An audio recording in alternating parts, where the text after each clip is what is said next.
I'll stop being Pickle Voy for a bit.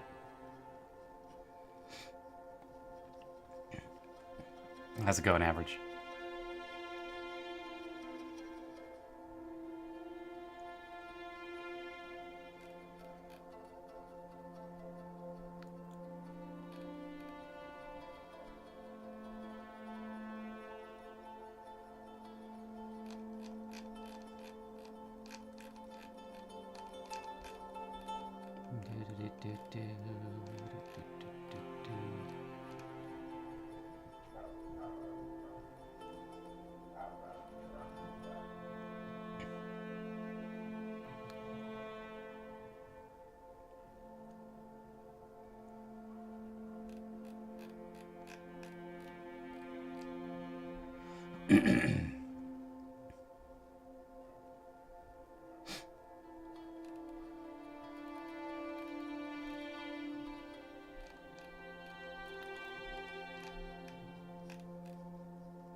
Oh, nice.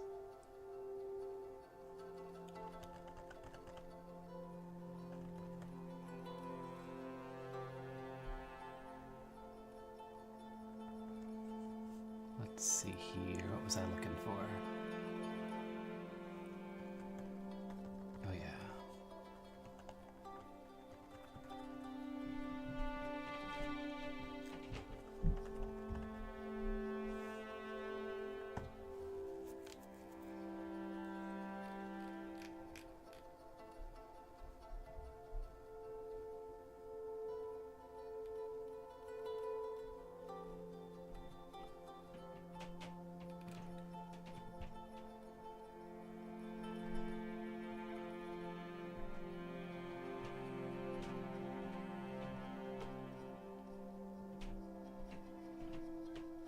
Asmodeus. That's easy enough.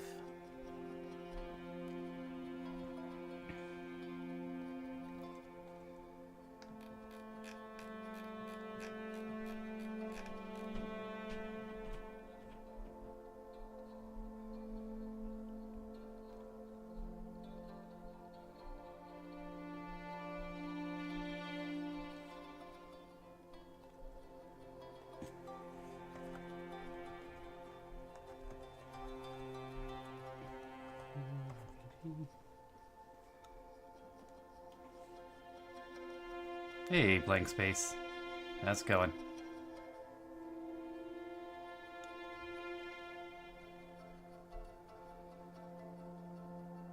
I don't want drive-through RPG. I want DM's Guild.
That's what it is. Oh, interesting.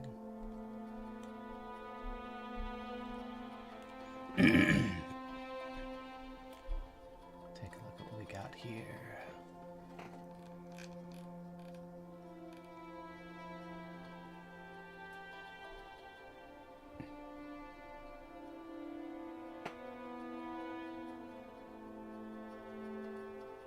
I know you are looking into the vertical level changing mechanic, but do you have anything else in mind as to what you want to work on?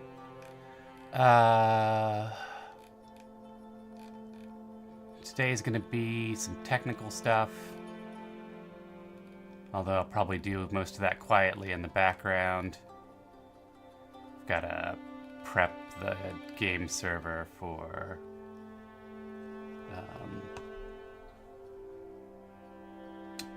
did it come across?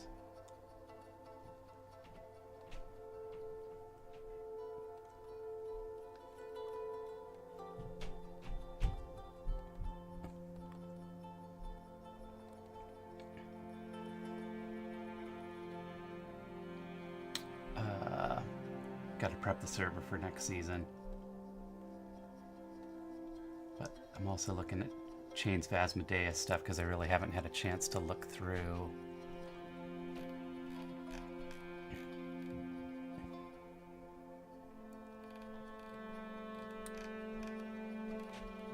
Chains of Asmodeus. So I'll be doing that. Alola needs to look at her subclass. Oh, this map has a heart.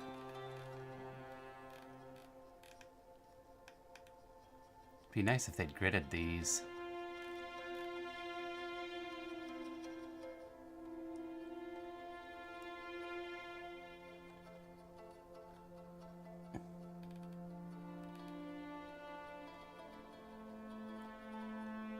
These maps seem hard to use.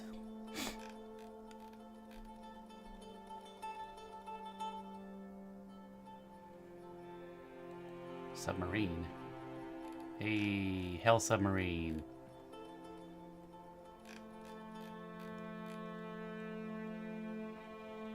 Pretty excited about a Hell Submarine.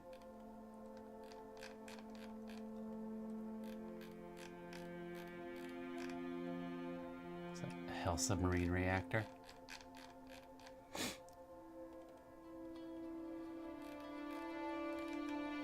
More Hell Submarine. Oh, this is a Hell warship.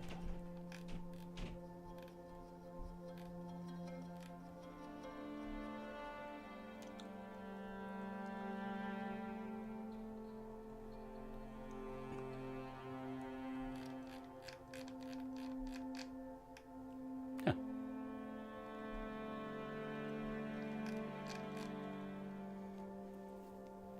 The design sort of reminds me of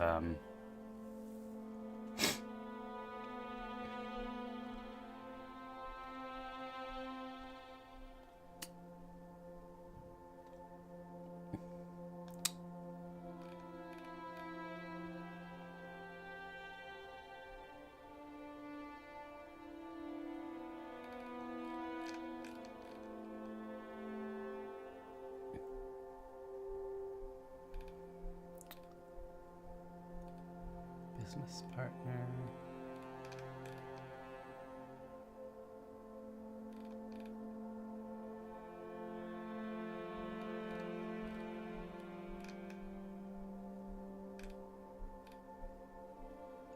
Oh, the art looks like kind of reminds me of Avatar: The Last Airbender.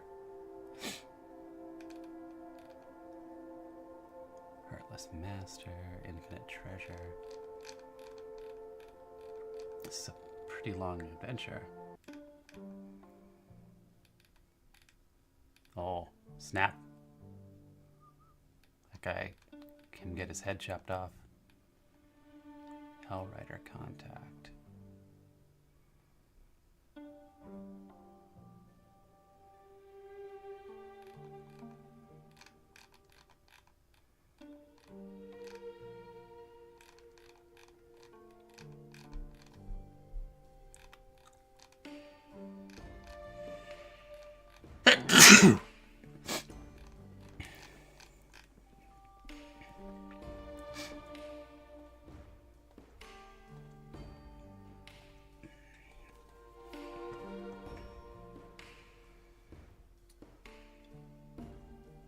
see here.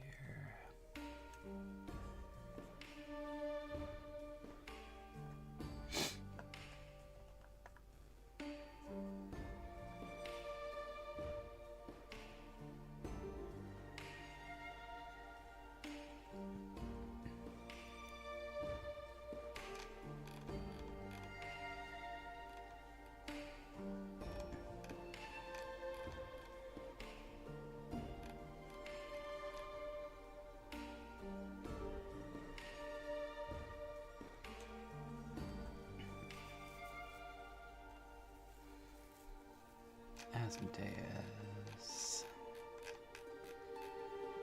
Page 217.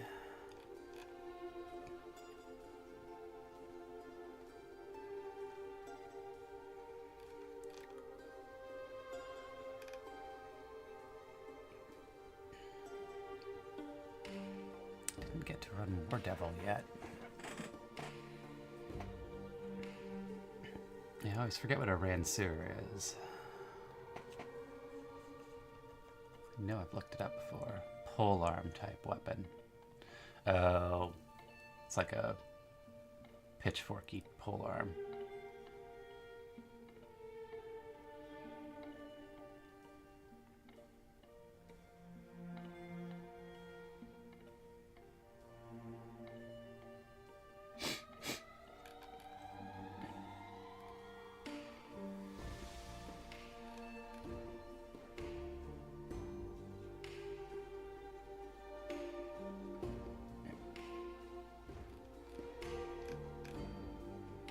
No, there are a ton of angels in here. I didn't know about the angels because they listed them as NPCs.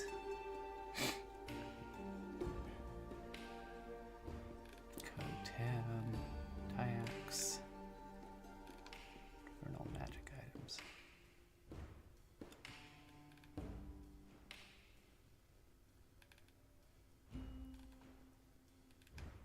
Oh, I've got some work to do. At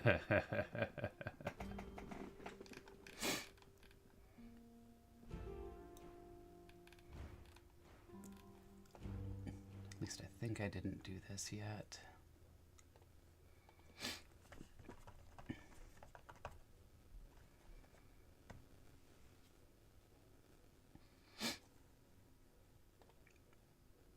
Pricing's by buck.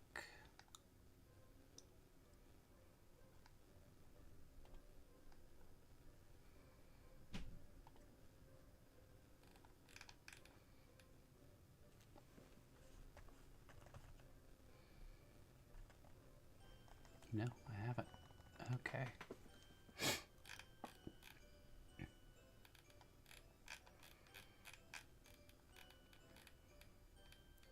All right, new plan. Got magic items to price.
got here? Amulet of appearance. Your armor, weapons, and other equipment always shine as if just polished, even if you're wounded. Your wounds do not appear to others. You're immune to the frightened and poisoned conditions.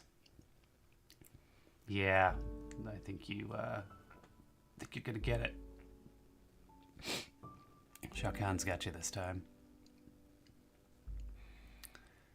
You mean the frightened and poison conditions, as these would otherwise ruin your elegant appearance. However, whenever you would otherwise have been affected by one of these conditions, a random non-evil humanoid on the material plane who you have previously met gets the condition instead. You know this. Alright, Amulet of Appearance.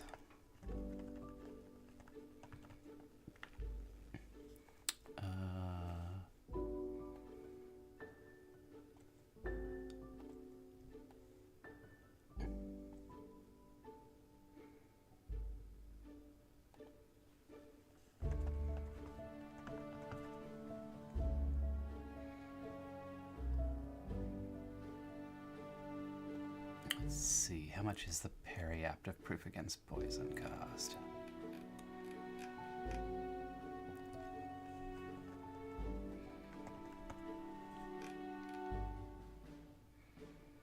$5K. Let's call it 7.5. What page are we on? 267.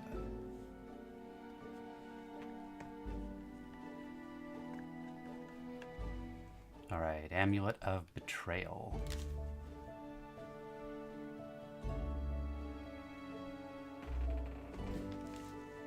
How's it going, Sassy? What are we looking at? Not Sassy, sorry. Thinking of the Periapt. Zelda. Amulet of Betrayal. You can use a bonus action to move one of the following conditions from yourself to an ally within 60 feet of you. Blinded, deafened, frightened, poisoned, stunned, exhaustion. Transferring exhaustion, move all your exhaustion levels. If you choose an ally that is immune to the transfer condition, the transfer fails. Bonus action, attunement.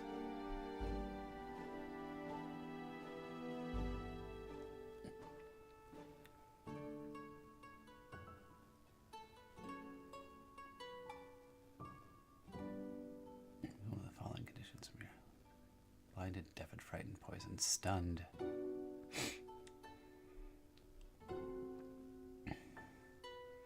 It's wild that that doesn't have any limitations on it.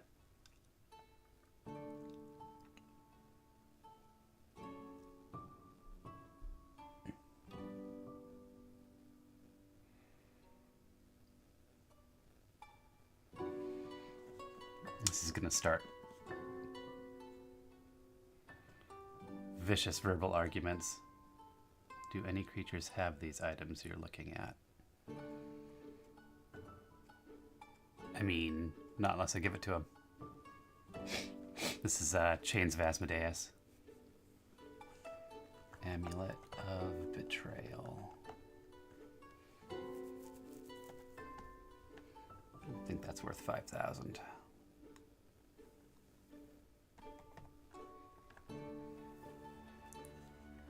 Amulet of Duplicity.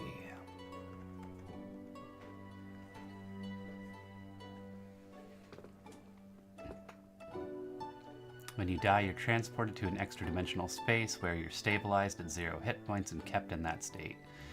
The amulet creates a perfect copy of your corpse and places it where you were just before you died, without any of your worn or carried items. After 24 hours, you regain 1 hit point and return to the location of your near death. Everything about you is the same, except that your facial features are entirely different from before. Only a wish spell can restore your true identity.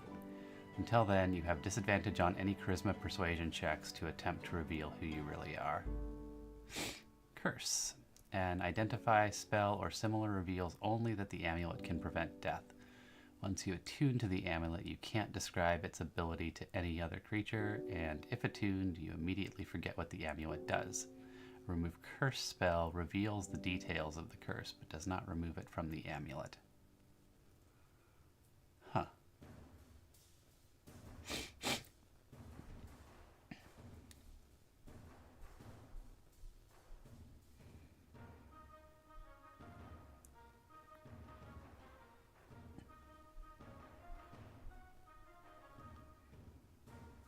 Disadvantage on charisma checks to attempt. So the... Yeah. But I mean, it also saves you from dying. But also...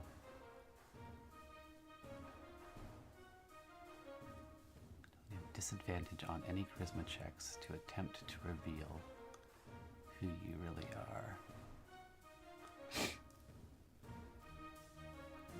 Huh.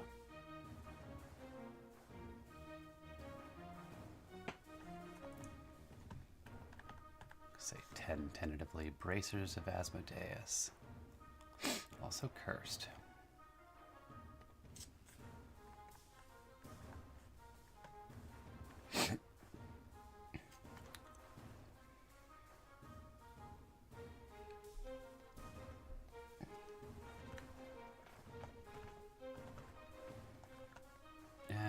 Asmodeus.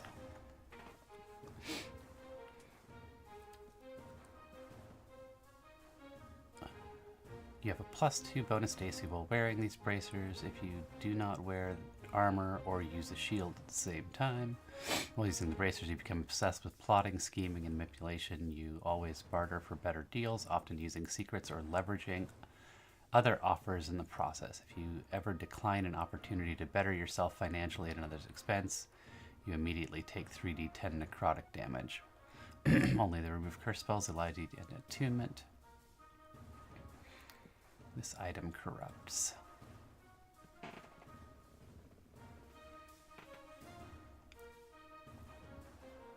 I need to remind myself what bracers of defense look like.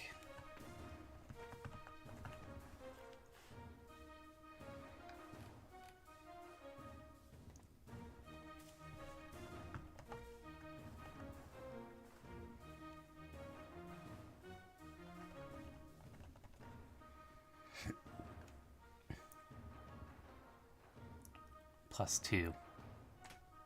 So it's the same thing but cursed.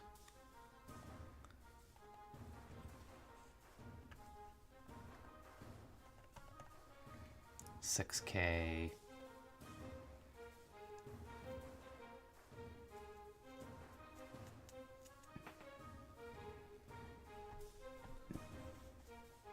It's going to be hard to control for in the arena.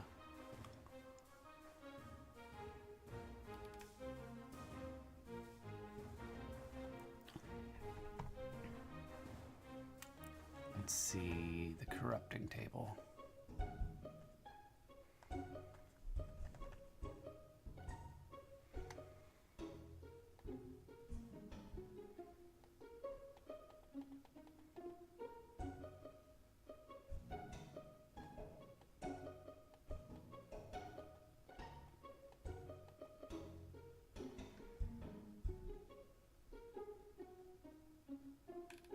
Corruption tracker.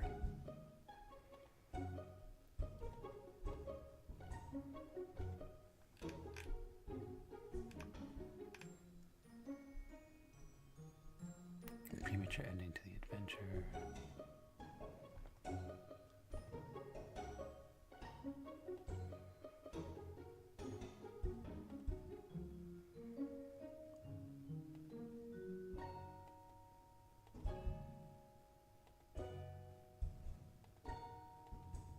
Where are you?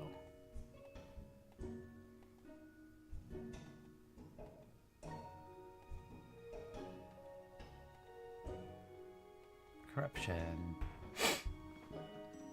Evil characters start with 1 corruption. Characters searching for their own damned soul gain an additional corrupt point.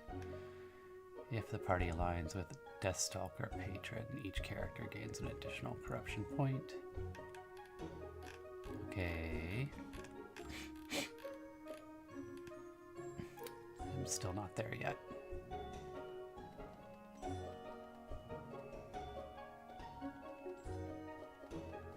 Decadent corruption. Corruption tracker.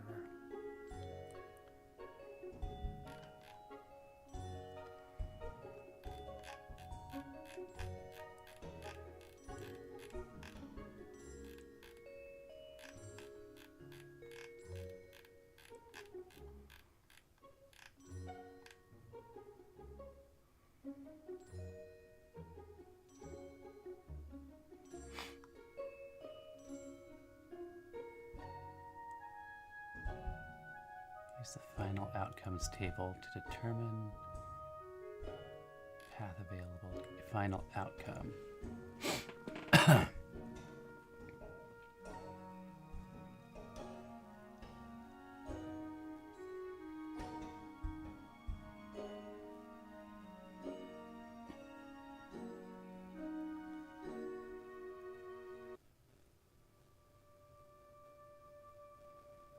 Corrupted soul.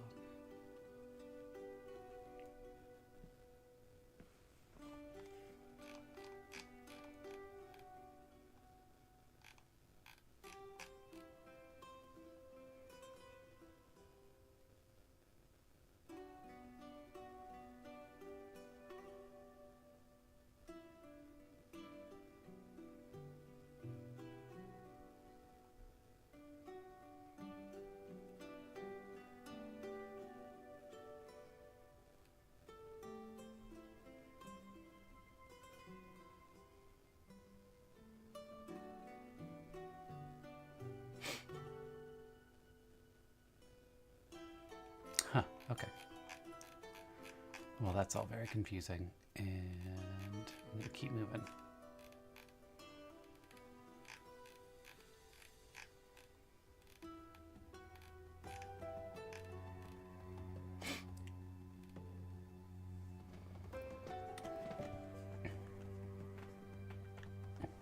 Canyon fork.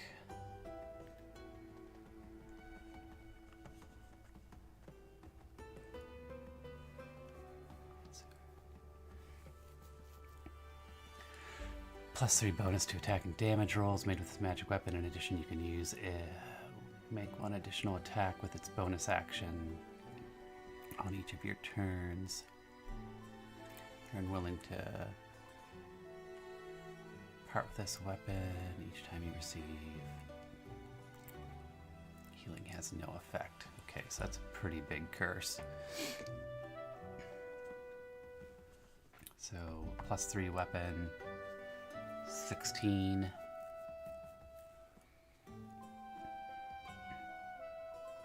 Honestly, I'd price that pretty low. Maybe 4,000.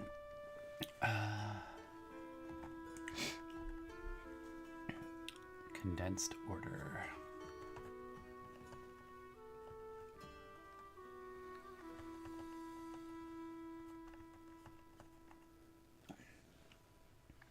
Condensed order is a silvery powder that can be extracted from those of lawful persuasion.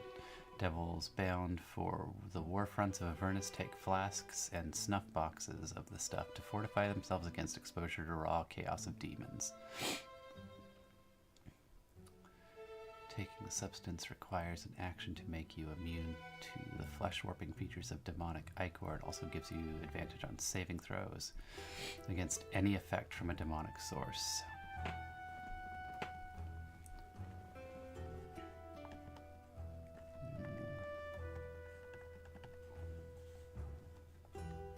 Say 200 until I learn otherwise. Demon Bone Pole Arm.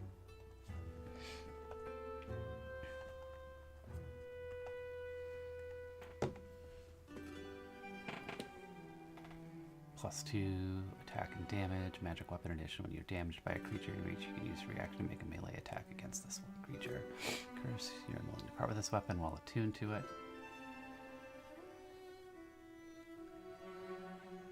Disadvantage on attack rolls with weapons other than it. Whenever a hostile creature damages you, you must succeed on a DC 15 Wisdom saving throw or go berserk. You must use your action on each of your turns to attack the creature nearest to you with the weapon. Back! If you can make extra attack as part of the attack action, you use those extra attacks, moving to attack the next nearest creature after you fell your current target. If you have multiple possible targets, you attack one at random.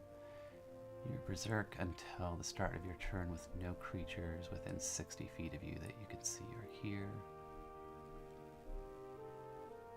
Alternatively, an ally can use an action to make a DC 15 Charisma Persuasion check, and if successful, you're no longer berserk. Okay, so that's a +2 weapon. pretty hefty curse.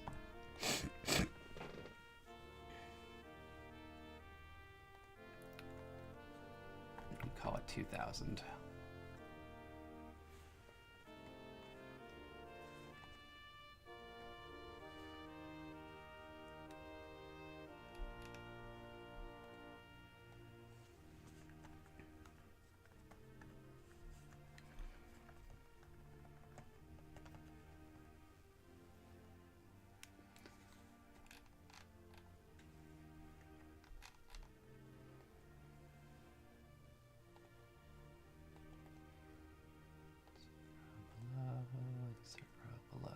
Okay, what's next? Gauntlets of Rage.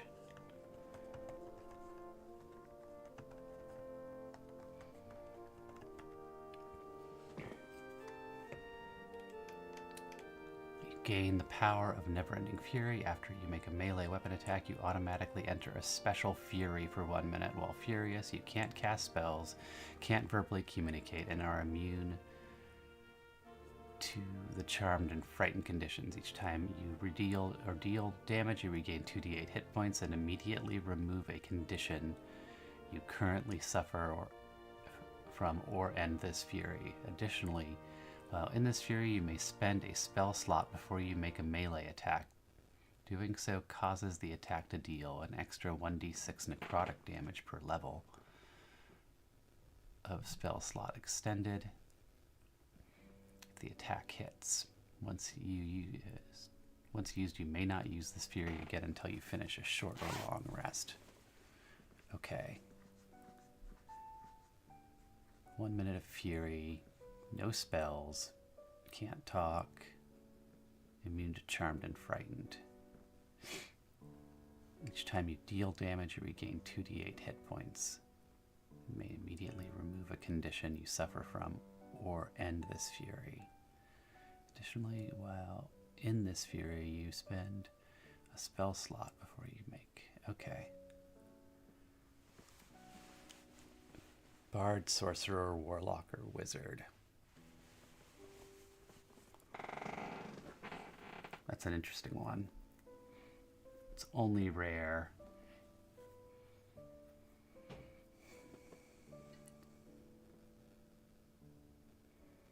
$2d8 hit points.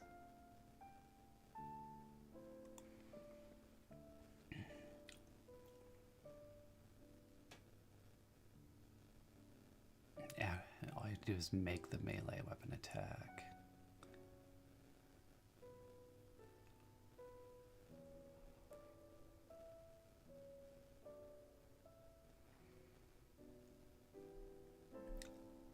And you can shake out of it.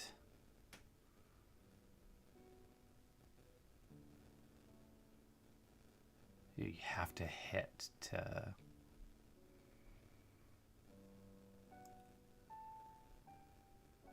requires attunement.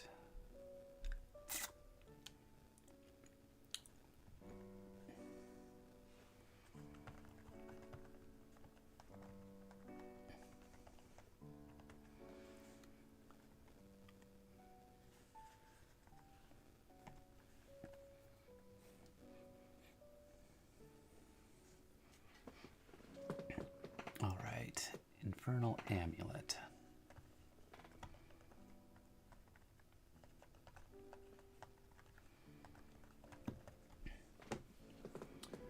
While wearing this amulet, you can use it as a spellcasting focus, +2 bonus curse your unwilling depart. While wearing the amulet, disadvantage on strength saving throws and strength checks.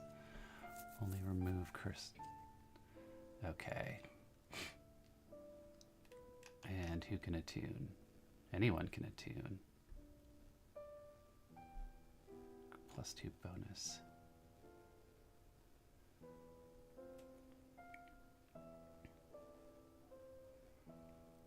All right, have a good lurk.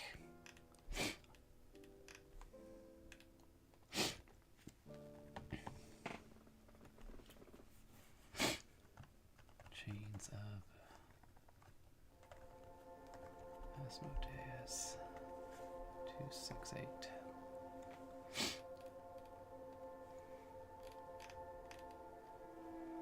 Infernal plate armor, +2 AC, vulnerable to force, lightning, psychic, radiant, and thunder.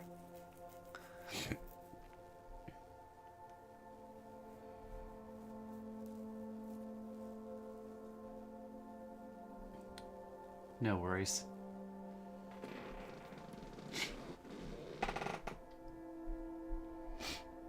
Whenever you want to show me the link or whatever. Infernal plates, +2 armor, but with a pretty nasty curse on it.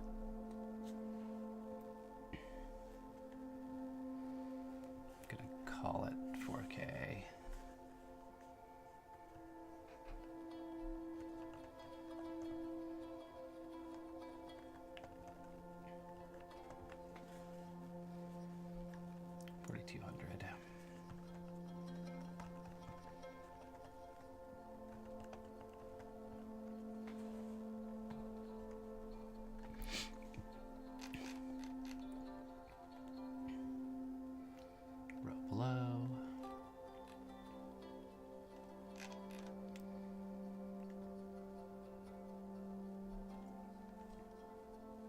Sure, that works.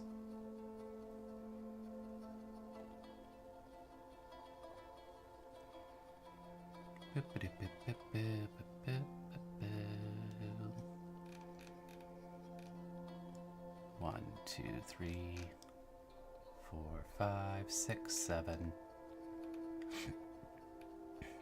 8, 9, 10, 11,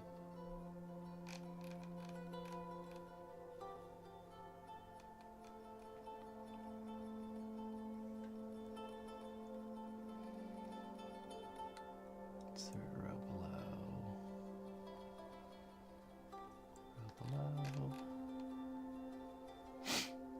Titan shifter. Oh, I remember you talking about this.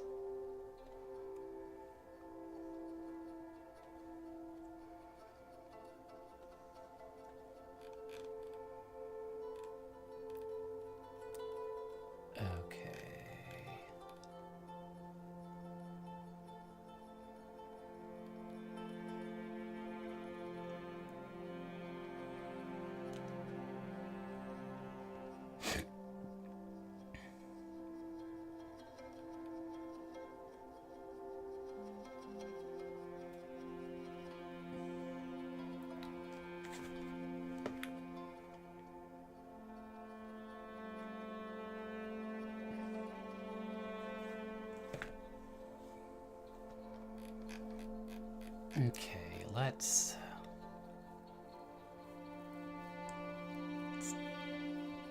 D8. Right, so let's stack it.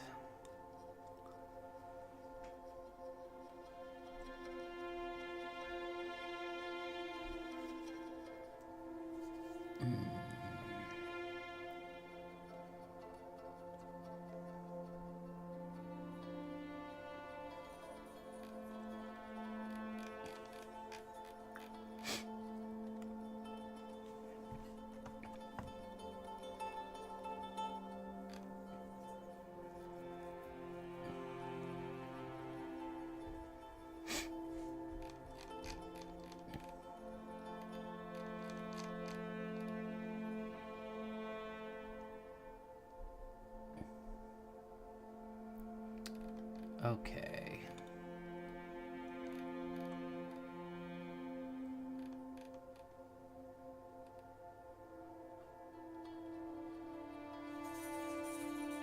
Not exactly metal canisters on the waist are used for power grappling. Guns used to also shoot pressurized gas from behind you, rocketing you forward. Cable shoot. Blah blah blah blah blah. Okay. So, while maneuvering, flying speed of 60 feet. Catches that you can only move forward in a cone unless you take a bonus action to change direction. Because of the length of your wire, you can only fly as long as you have something Grappling cables can latch onto. Because of speed, you have -5 reduction on all attack rolls. Remember, the only weapons you can use are swords. If you're moving in the air, you can carry up to half your maximum capacity because the ODM gear can only support so much weight.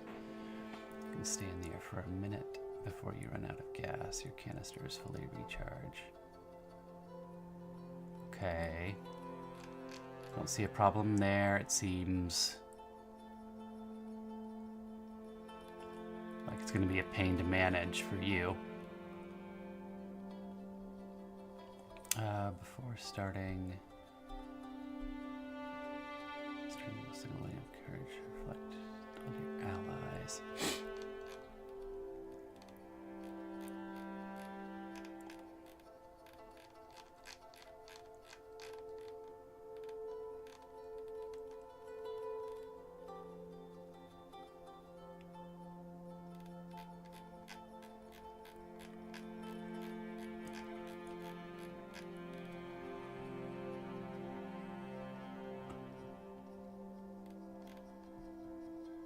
Hey there. Okay, so at level 2 they get key. Courage reflects on your allies as bonus action. All allies within 60 feet gain advantage on saving throws against being frightened for 1 minute. And can make a free saving throw against frightened conditions on them immediately.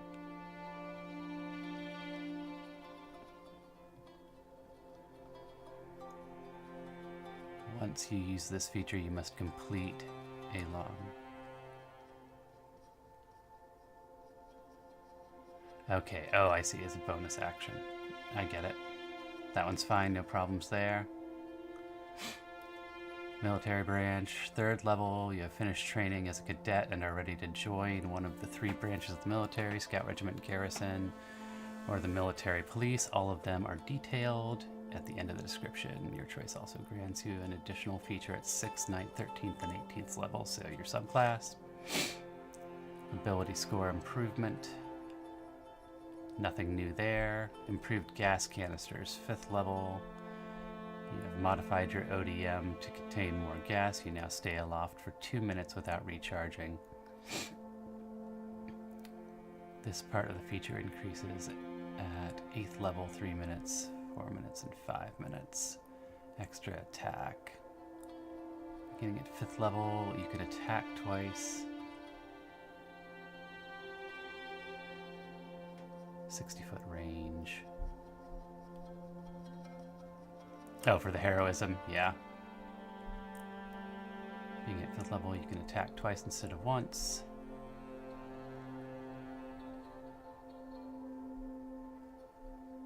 Whenever you take an extra, or take attack in a number of attacks, increases at 9th level. You cannot use extra attack in Titan form. Titan shift. When you reach 7th level, you discover your Titan blood. You can shift into a Titan. When you have suffered slashing or piercing damage from yourself and have a purpose in your heart, usually a life or death scenario. Once undergoing these conditions, a few things happen. You change into a Titan of your choice. Choose one of the following options.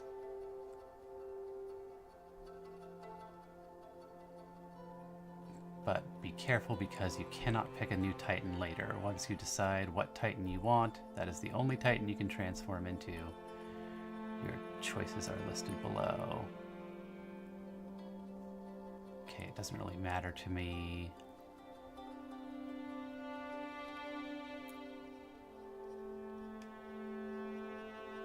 The names of these things. You have half your Titan's total average hit points, and your attacks do half the damage dice. Your regeneration feature only gives you half as much hit points per turn. You lose your multi-attack if you have on any resistances you have. Sorry, you lose your multi-attack if you have, one, not on. And any resistances you have and any immunity, your Titan form has become a resistance. These are strictly for balancing reasons. Your resistances do not become immunities again when you reach 20th level.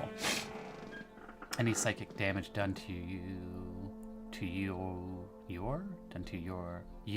I think they mean you, or damage done to your nape doesn't affect your Titan, but instead deals damage to your character directly. You can stay as a Titan for a number of minutes equal to the Titan shifter level. Once these minutes are up, or you want to become a humanoid again before that, you can use your action to have your Titan form fall to the ground, and you will burst out of the Titan's nape. The body will evaporate into steam over the course of the next 1d4 minutes. You transform under the effects. I wonder if Druid's actually a better comparison.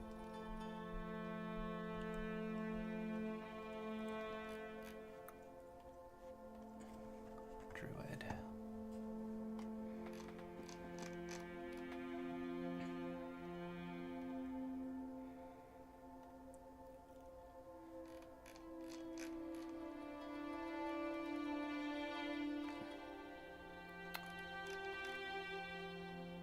We're looking at here, 3rd, 4th.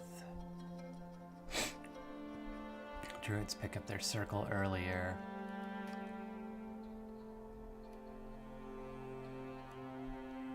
Okay, Titan shift comes later.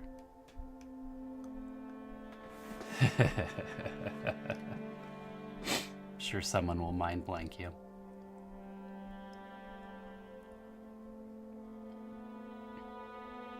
Come out of Titan, every time you transform, you must DC 15 saving throw or lose control of your Titan form.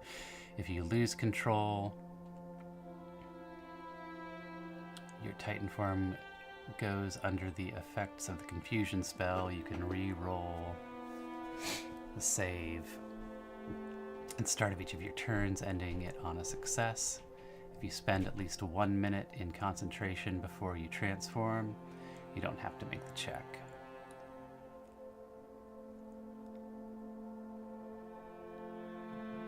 Concentration. Okay. When you come out of the Titan, I mean, power of Titan shifting makes... Yeah. Oh no, I'm not saying whether it makes sense or not. I'm trying to find the best analog to it that exists, so I can see if anything looks, like wildly out of place. And so far I don't see anything. I guess it depends a little bit on how powerful the Titans are.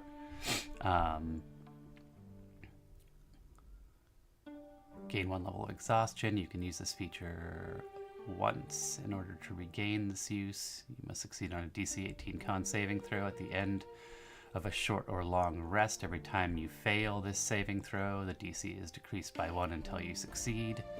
When you reach 14th level in this class, you no longer have to make the check to regain the ability. Turn into Titan, you take a rest. When you take a rest, you don't have to make the wisdom to transform and avoid confusion. That's at 14. Okay. When you reach level 20 in this class, you can stay in your Titan form indefinitely, and you can transform into a Titan as many times as you...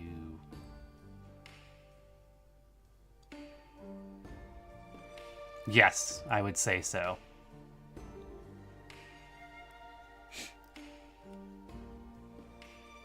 Many times as you want without accumulating any levels of exhaustion. Keep in mind that it still takes an action to leave your current Titan.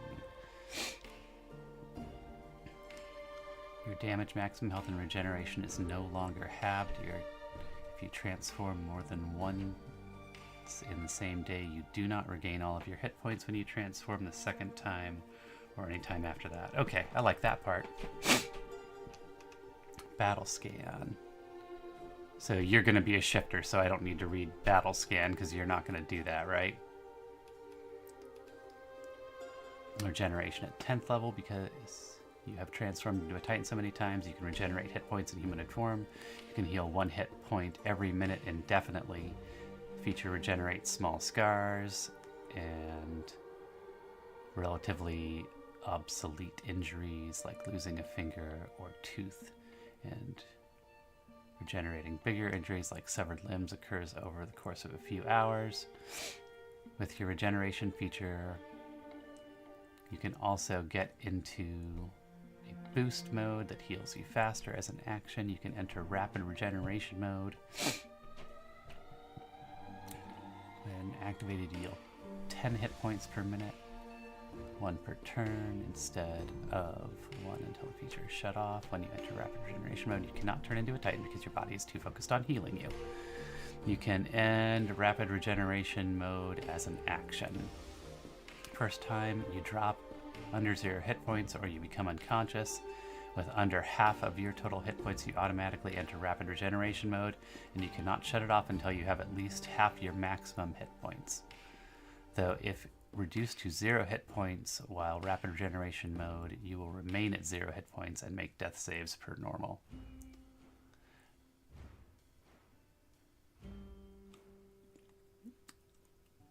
At 10th level, so at 10th level you basically get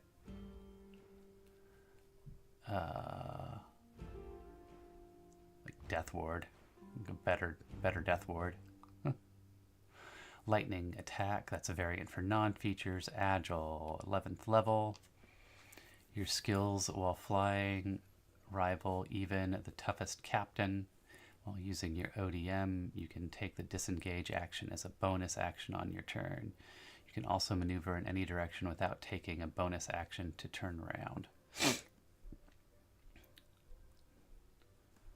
No. Which, gonna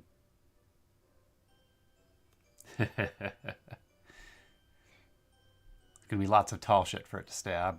Which subclass, which regiment are we looking at?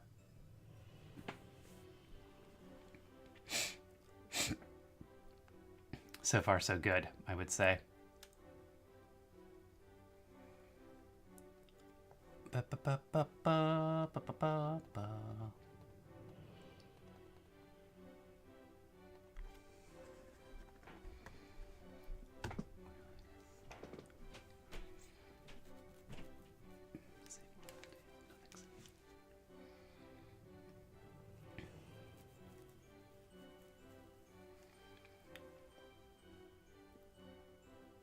Scout. Okay.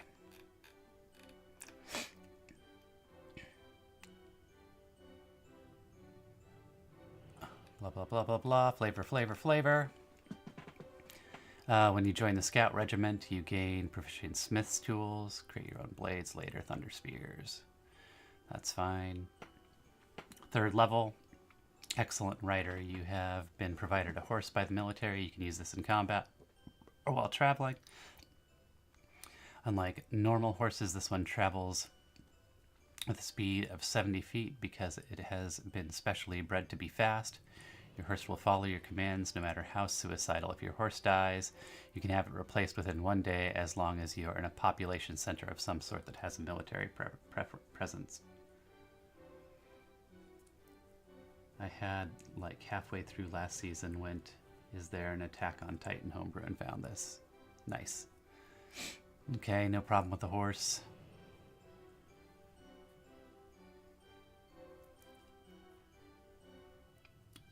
Survey Corps, 6th level, you gain knowledge of your enemy from the Survey Corps At 6th level, you gain knowledge of your enemy through the Survey Corps. This offshoot of the regiment gathers data on Titans. Because of this, you gain the Ranger's favored enemy feature, but only for Titans. Or aberrations if the campaign is normal, that's fine. Cunning Dodge.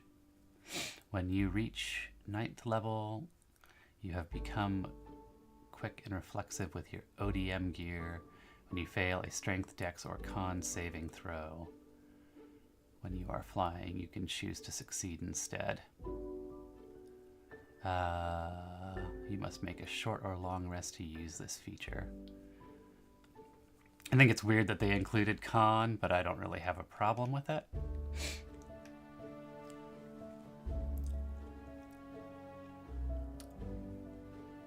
found a homebrew for a devil fruit I'm planning on using, and I'm trying to find a reasonable way to implement a hacky homebrew without it becoming broken. Nice. Thunder Spears at 13th level. You and possibly the others in the Scout Regiment have developed a high-impact metal rod that is designed to be powerful enough to destroy the even hardened Titan skin. When you gain this feature, you can spend an hour creating 2 of these Thunder Spears. When they are created, you can attach them to the bottoms of your ODM trigger and connect a third trigger that is activated by your pinky. That's very specific. You can carry 1 Thunder Spear in each arm connected to your ODM triggers. You can fire the Thunder Spear as an attack, make a ranged attack roll. The Thunder Spear has a range of 200-600. On a hit, the target takes 35, 10d6 force damage, and if the target is small, large, or smaller, it must make a Constitution save or be stunned for 1 minute. The Thunder Spear is destroyed. When the Thunder Spear hits, everything within a 30-foot radius also takes 17 5d6 damage, including the target. Damage done by the Thunder Spear ignores any immunity or resistance to force and thunder damage. Also, when in instinct mode, damage turns into d8s. To create more spears, you must be at a blacksmith or other such area. Spend half an hour to create one, as well as 50 gold pieces worth of materials like steel and explosives. You may carry up to 8 spears for active use in battle.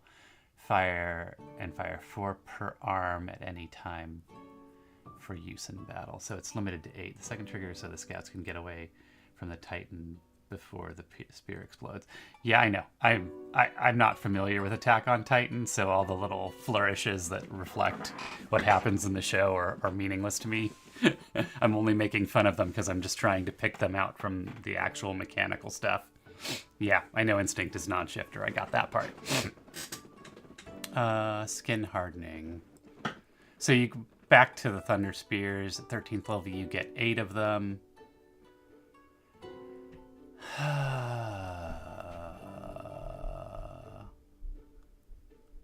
Everything in a 30-foot sphere. DC 20 con save.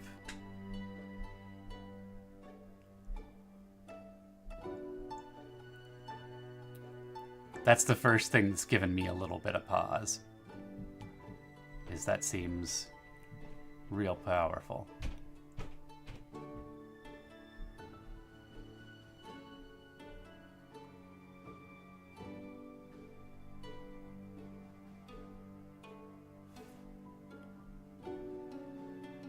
Including the target.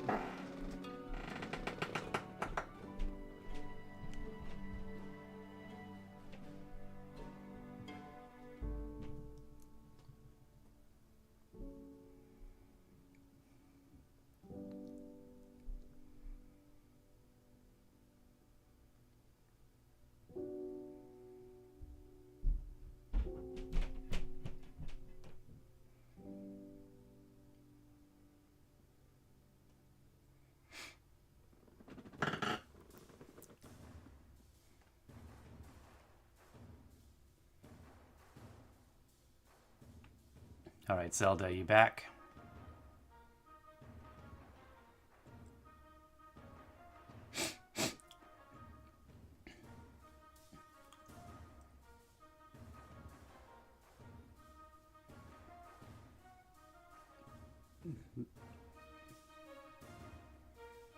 Zelda, I'm a little concerned about Thunder Spears. Not like super concerned. I'm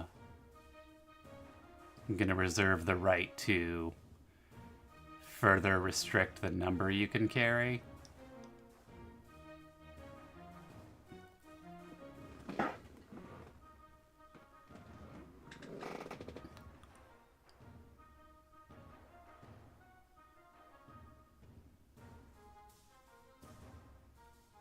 Ah, okay, now you're back.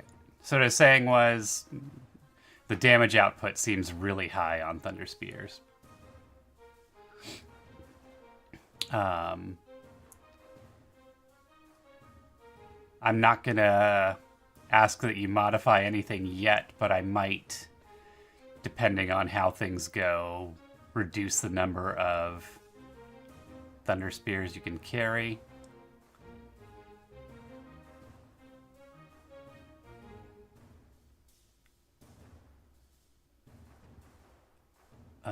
But since it looks like you wouldn't be able to reload thunder spears on a short rest, that balances it a bit.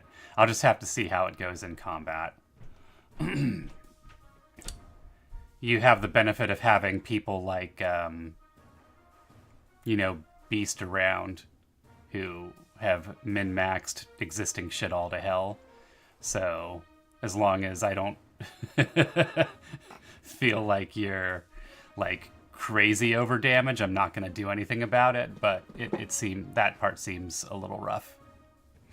But that's the only thing so far that I have any concern about.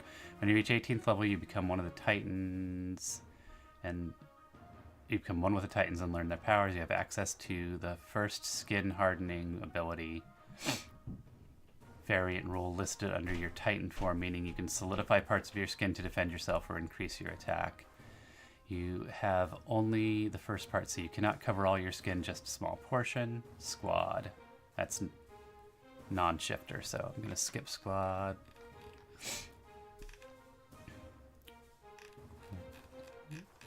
The Titans are on a separate page, I guess.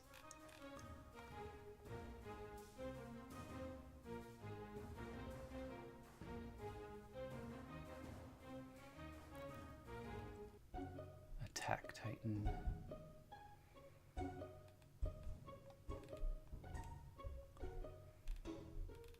All right.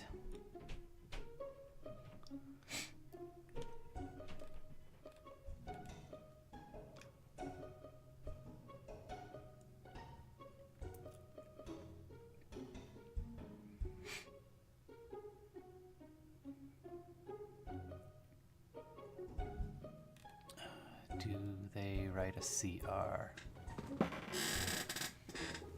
17. Armored Titan. 18. Jaws Titan.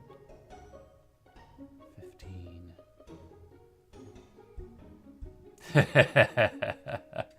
I mean, Beast always has. That's just what Beast does. But in doing so, he creates leeway for others. Because, I mean, he's always within the rules. He's very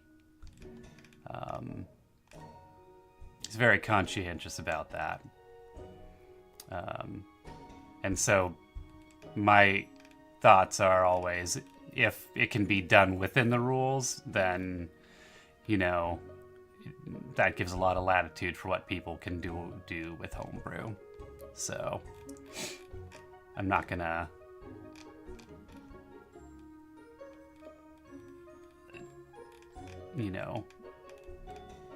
tank a homebrew that's less powerful than what you can do with official rules, even if the official rules aren't always the best thought through. All right.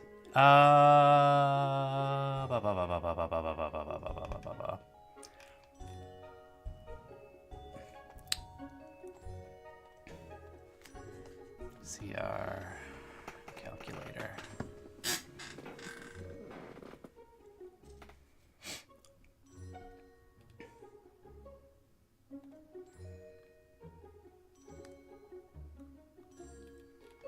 No, that's encounter difficulty. Initiative tracker.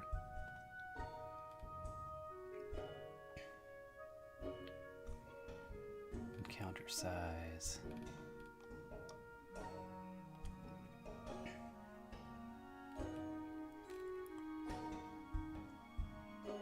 There we go. This class states somewhere that it can be used in normal D&D and has alternatives to the attack on Titan-specific stuff like aberrations. Yeah, it seems pretty thoroughly written. Target CR range. Let's just go back to the attack titan.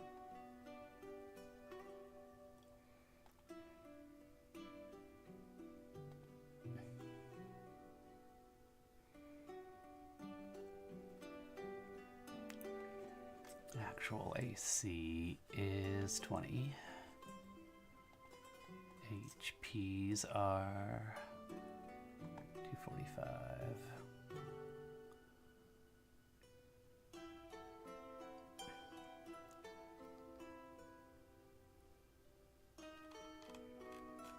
Doesn't have any damage resistances or immunities.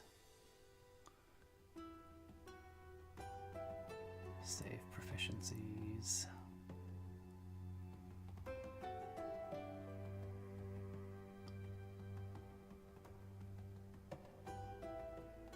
Two.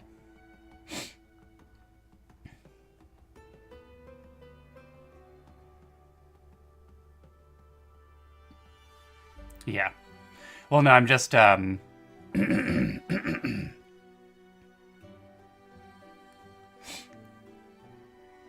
just running it through to see if they were as careful about creating these as it seems like they were about everything else. Regeneration. 20. Siege monster, regeneration, weak point.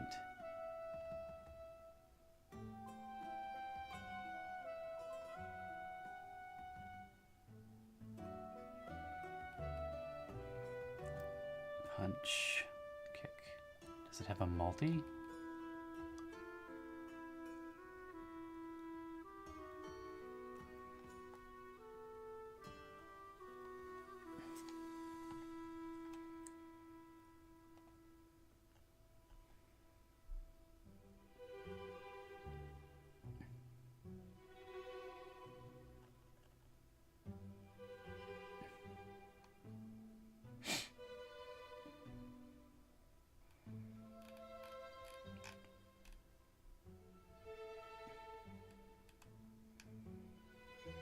Generation siege monster.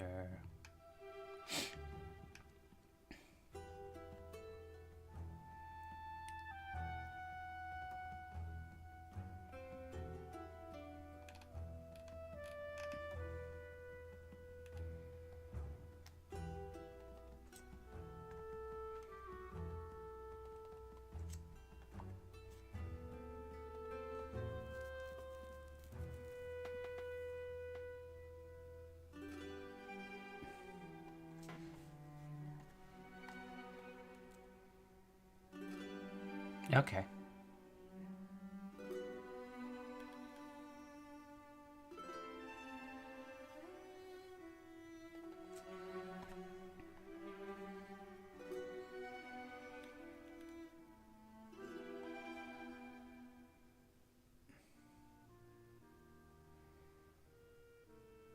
Atlas.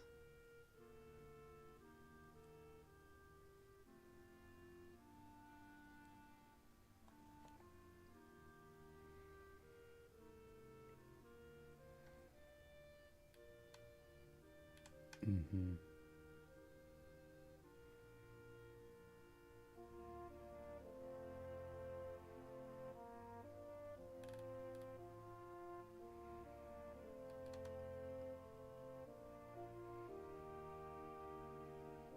Beast Titan. Okay.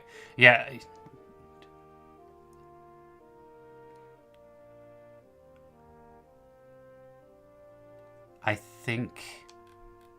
I think it looks good.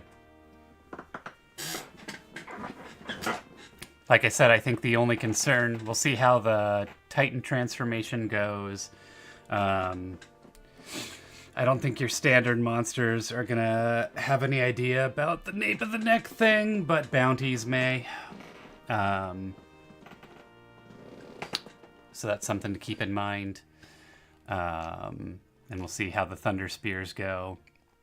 Like I said, I think the most I do to it is restrict the amount of Thunder Spears you can carry down a little further. But at this point, I'm not concerned enough about it to do anything proactively. Yeah. Go forth and create.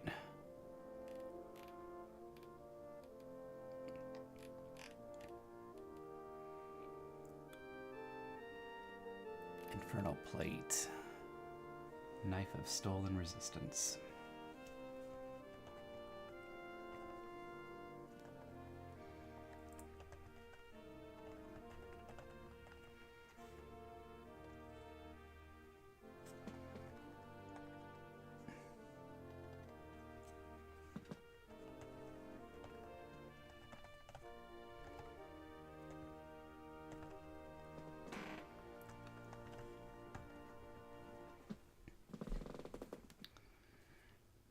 Using an action, you can carve a single infernal rune into the flesh of an unconscious beast, celestial, dragon, fae, or giant with this knife.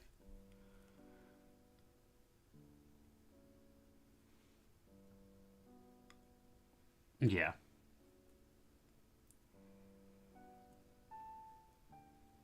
That makes sense.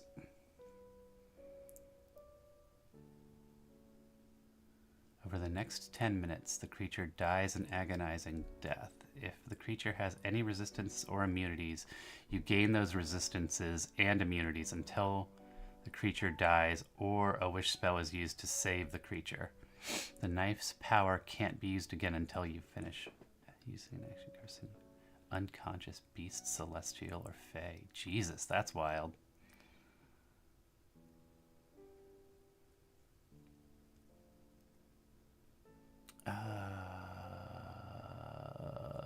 That seems hard to use. Beast, celestial, dragon, fae, or giant. I'm pricing that low because I want to see someone use it.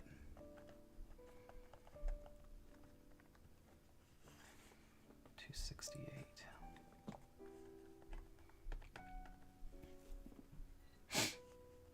Ring of Collection.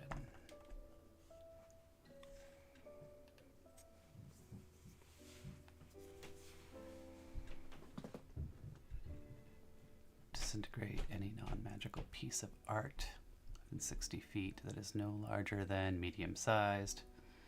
That art now appears inside the tiny hut for you to appreciate whenever you desire. If you try to remove this art from the tiny hut, it vanishes forever. You can steadily improve this space, but only by denying such beauty to the rest of the world. For every 1,000 GP of art acquired, the tiny hut increases in size by adding another foot to its radius and lasts for an additional hour.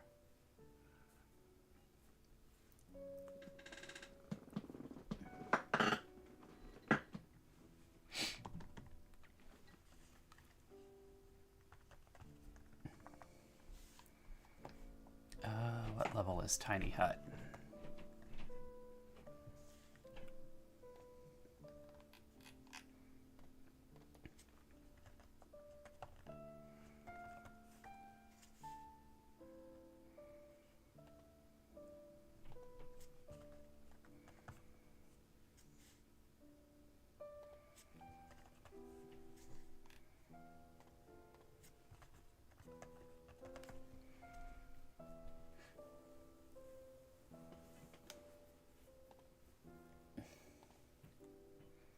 Third level.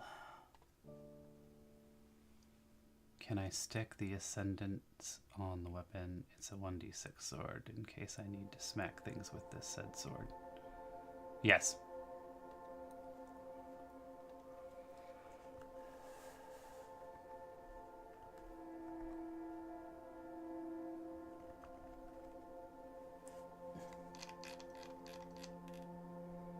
Level 3 is 200. We'll make it 2,000.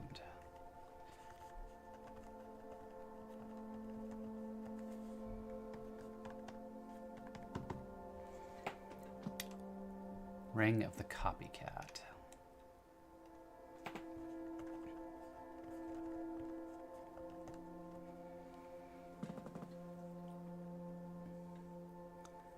You gain the ability to channel energy from allies to cast, even if you normally can't. When When an ally within 60 feet of you casts a spell that you can't normally cast and that requires 10 GP or fewer in material components, you may use a reaction to cast that spell. When cast this way, the spell is cast using your ally's spellcasting ability, spell save, and DC. The spell attack bonus. That's an attunement. As needed, you decide this clone spell's target, as specified in the spell's description, and the spell originates from you. After you use this ability, you can't cast a spell again until you finish a short or long rest. It's legendary. Let's call it 6,500 for now. Chains of Asmodeus. 268.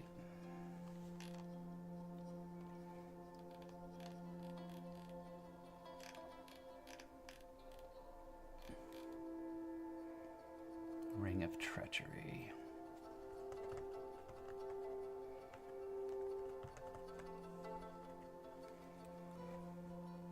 This ring has 3 charges. Wearing this ring, when you're damaged, you may use a reaction to expend a charge and transfer that damage to a random creature, which could include an ally within 60 feet. All charges are restored to you when you finish a long rest.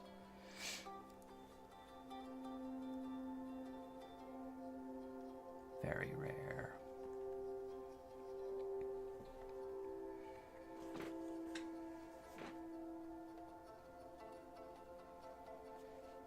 $269. Row below. Row below.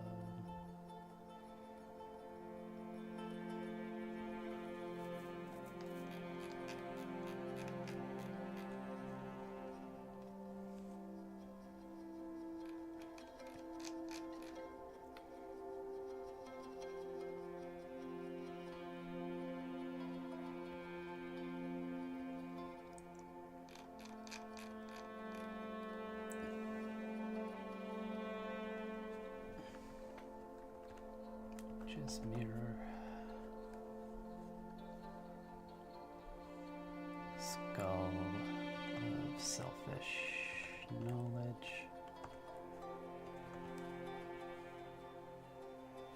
Soul Coins.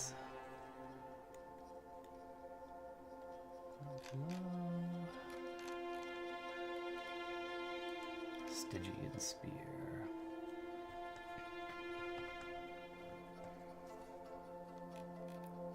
Sword of Retribution.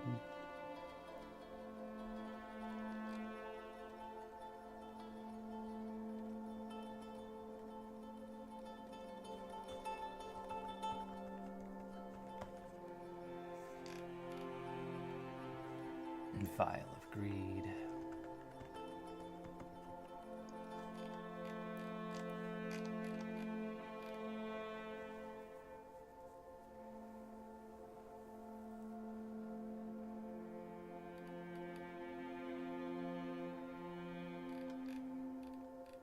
Infernal Artifacts.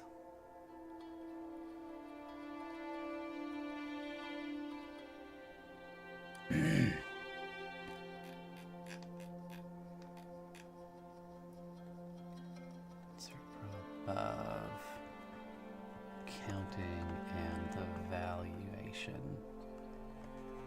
of all things.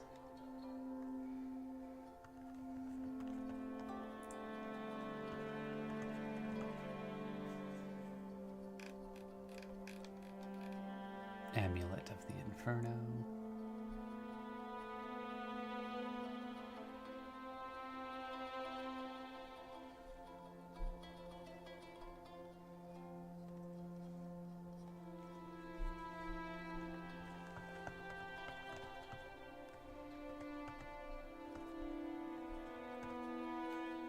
Rancier of Torture.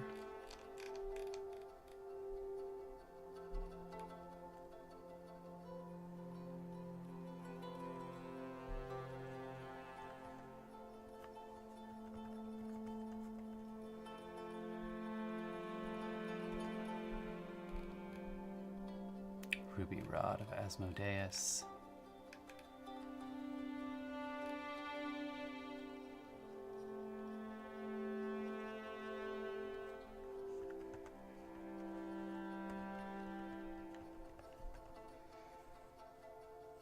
Scourge of Shadow, True Ice Shards.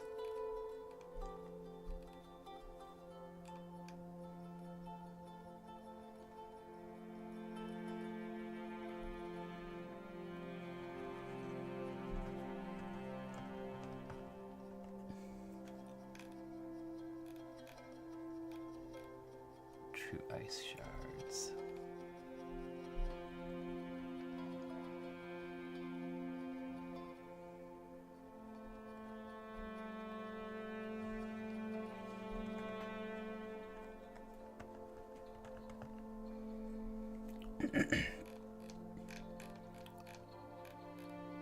Wrought Iron Tower.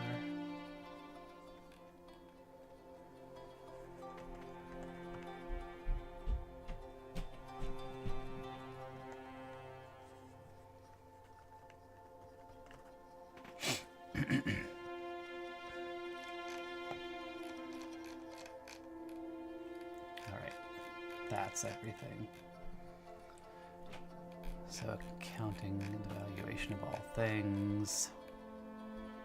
Wondrous item artifact. When the fear was born, the petitioners and devils from all over came to celebrate your birth. Many brought gifts and treasures, including powerful infernal warlock. Recognizing the strength and inner fire of Fierna, the warlock gifted her with the amulet of Inferno, and it has been around her. Oh, that's amulet of Inferno.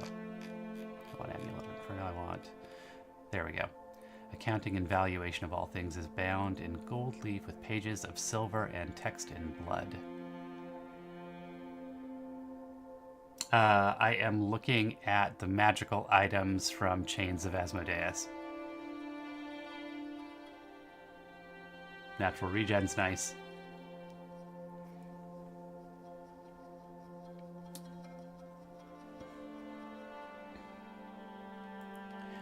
It's a couple.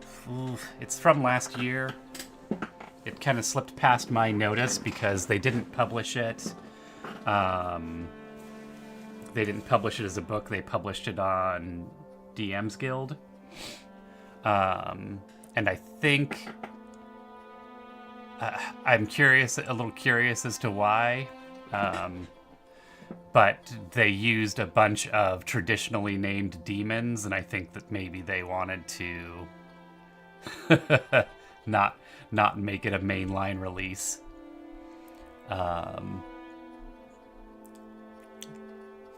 That's pure conjecture, though. I have no idea why they only published it. No, it's not on D&D Beyond at all.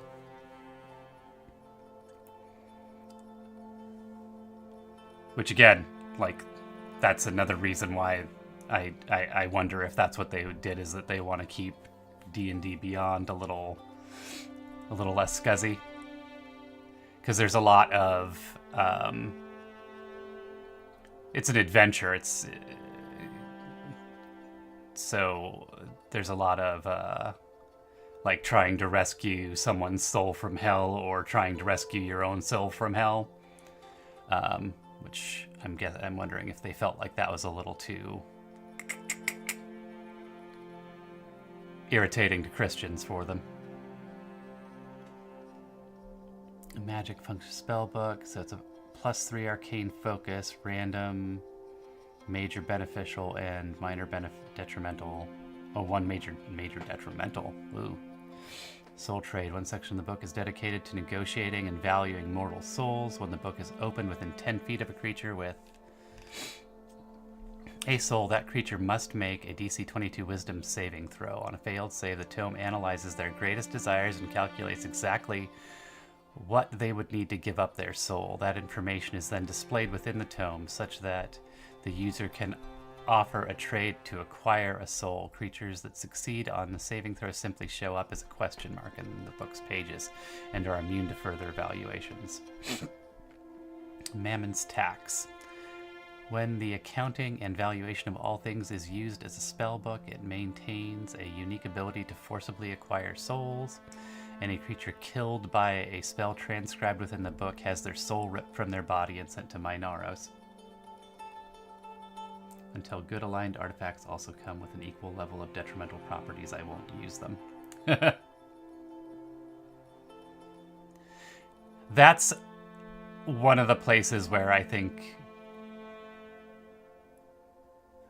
D&D does fall down.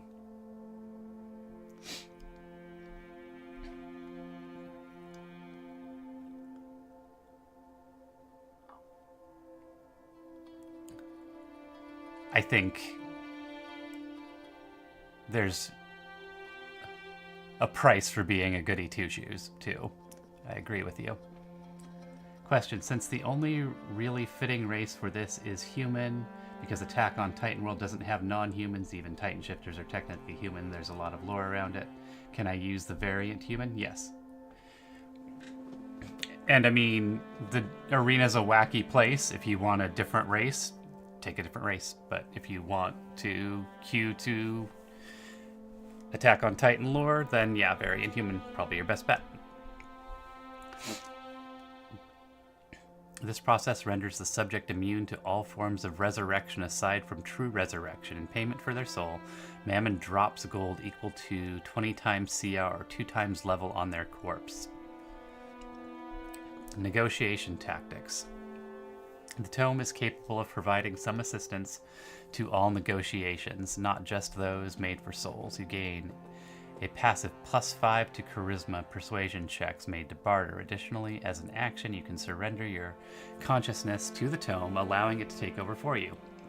For 1 minute, the accounting and valuation of all things speaks for you, using a +12 charisma persuasion skill and gaining advantage on your rolls. Using the book in this manner has a corrupting influence, and each use compels you to become increasingly greedy, vain, and evil. Much like its original owner, Mammon, when the duration ends, if your alignment is non-evil, you suffer 66 necrotic damage. Transcribe spells. Spell book section of the accounting and valuation of all things comes with some spells already recorded. For each spell level, roll 1d4 - 1. The DM will determine the necessary spells of each level that already exist within the tome. If you copy spells from the tome to your own spellbook, the cost in gold is doubled. On the opposite end, copying spells from your spellbook to the tome only costs half the gold it normally would. Destroying the tome. Destroying the accounting and valuations of all things can be done in 2 ways. First option is a simple bribe to Mammon to have him destroy the tome. An offering of 99,999 gold pieces must be made at midnight by opening the book and placing the gold inside. If Mammon accepts the offering, the gold melts around the book and the book both vanish.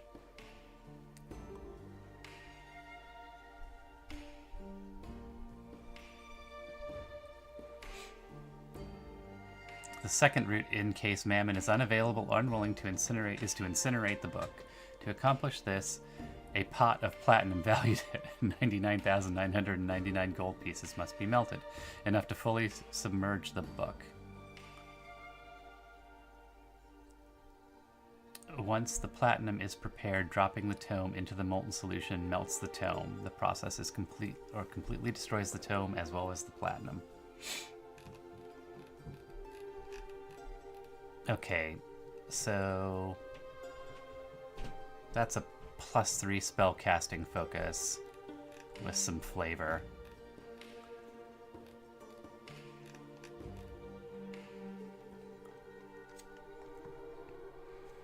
I'm not going to price that too much higher. We'll call it 25k. See what happens.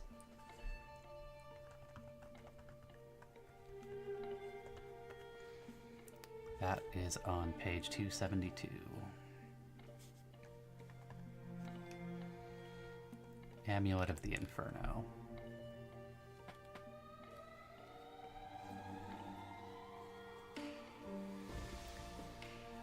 Grants +3 to spell save and attack bonuses, 3 major and 3 major beneficial, 2 major detrimental.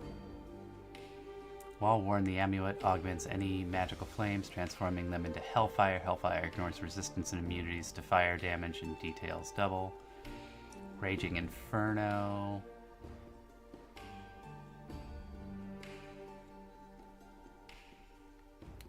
While attuned to the Amulet of the Inferno, you may use a bonus action to cast Firebolt or Produce Flame. These cantrips scale based on your total character level and use intelligence as a spellcaster modifier if you're normally incapable of casting spells. Ever Burning. The Amulet of the Inferno grants resistance to cold damage and the ability to breathe underwater. Any magical flames you conjure are similarly augmented. They can be used underwater and can't be extinguished by any means and can exude any temperature. While the casting of fire spell can still be interrupted with counterspell. Once the spell has been cast, any lingering flames can't be removed. Destroying the amulet. All right. So that's a +3 spell casting focus, which is worth 20k on its own.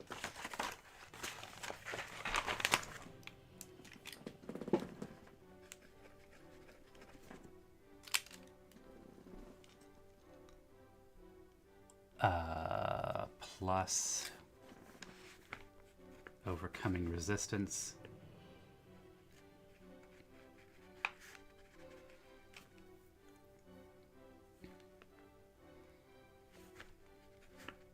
Plus bonus action cantrip.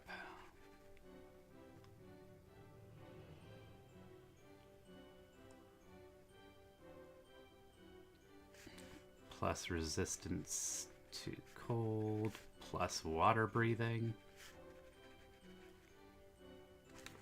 That's all pretty rad. Plus the beneficial and detrimental. I'm gonna say those sort of wash out.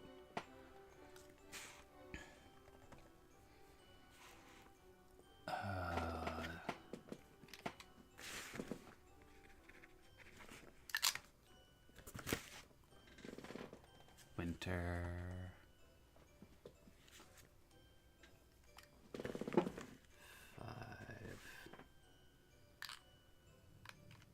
Let's call this thing 40k.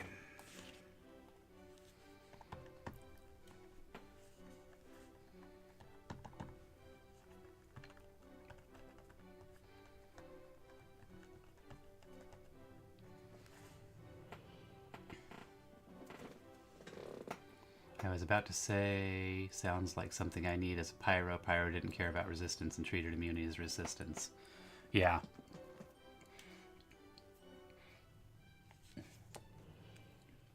It's pretty good strapped in with your +3 attunement item. For any for any wizard, really. All right. Rancier of Torture. Forged of Infernal Iron and Hellfire. Through the help of Dissipator, the Rancier of Torture has been Belial's weapon of choice since he first became an archdevil. It is so directly tied to him that one of his worship symbols is a two-pronged fork that has 3 prongs. The weapon never leaves his side, and he is master at wielding it. Rancier of Torture is a +3 magic pike. You have +3 to attack and damage. If this weapon does additional 2d10 piercing instead.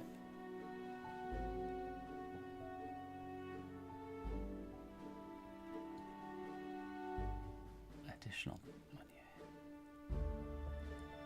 Instead of its, what does it mean? And it does 2d10 piercing instead of its regular damage. Okay. When you hit a good aligned creature with it, that creature takes an extra 1d10 necrotic. Zesty. Yeah.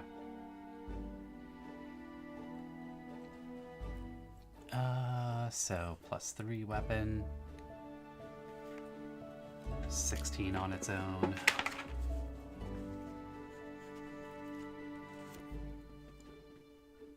Bonus on damage.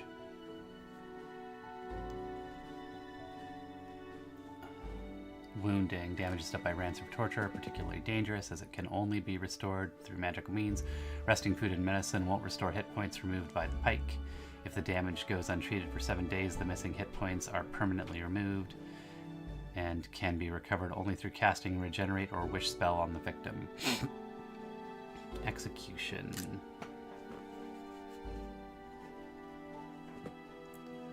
If a creature with less than its full hit points is hit by the pike, the Rancer of Torture deals an additional d10 of piercing damage.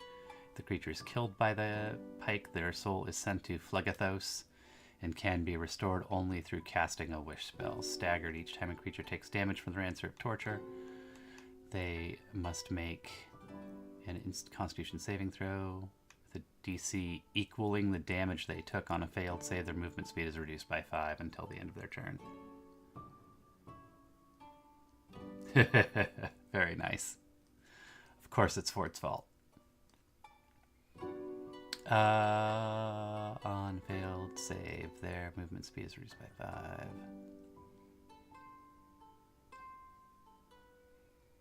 If this penalty stacks, though, their movement speed. Wow. That's pretty rad.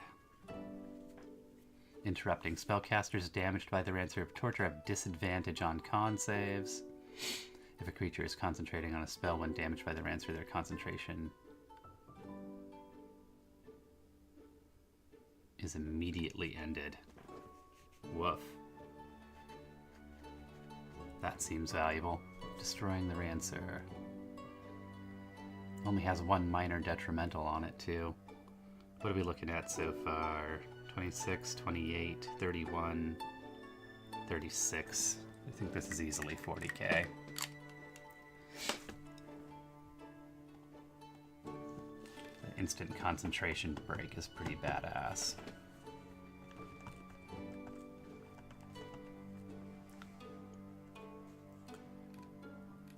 $273.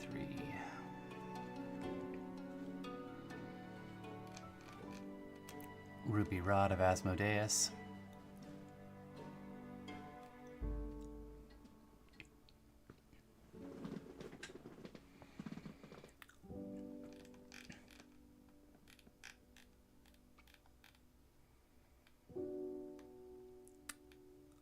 Asmodeus' ruby rod is said to have been constructed from a shard of pure evil, a ruby soaked in the blood of innocence, the drool from a draconic deity, and the tears of 777 angels. It is a magic rod that functions as a morning star, and you have a +2 bonus to attack and damage rolls made with it. Damage dealt with it is converted into necrotic. When you hit a good aligned creature, the creature takes an extra 2d12 necrotic damage. Okay, so +2 weapon to start.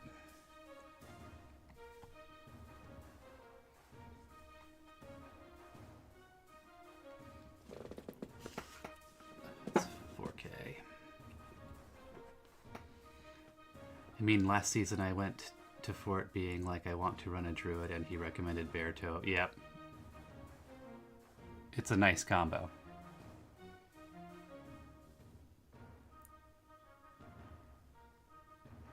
+2.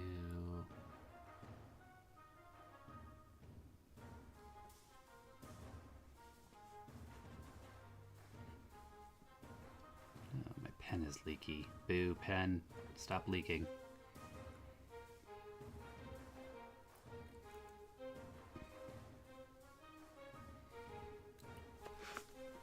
So, 4,000. You may use an action to expend 33 charges to use the Rod of Force. All creatures inflicted bow to you. Forced to kneel for up to 1 hour. Creatures immune to the charm condition have advantage on their save. Each time a kneeling creature takes damage, they may repeat the save. The effect also ends early for kneeling creatures if they're touched by the Ruby Rod. That seems pretty good. Acid, Cold, and Lightning at a cost of 9 charges. Each use you may use an action to trigger one of the following effects. You project acid in a 60-foot line, 5 feet wide. Icy Blast and Cone. Or lightning in a 90-foot line.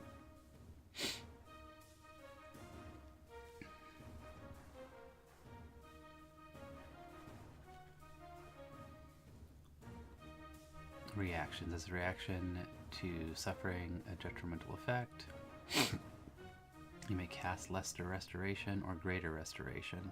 Wow. Nice.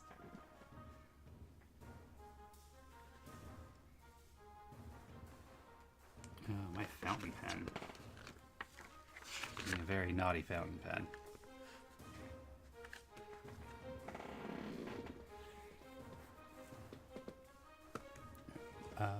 What's greater restoration?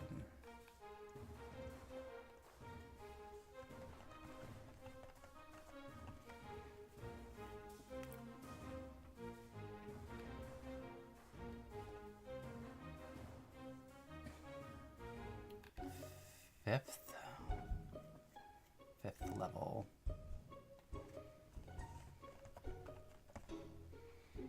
$6K.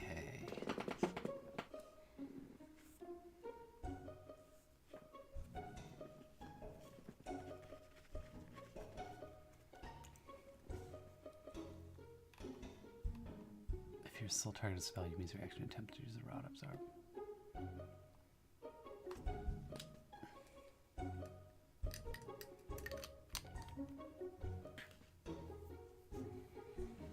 The rod regains charges equal to the spell it absorbed if the charge overgoes for 60s.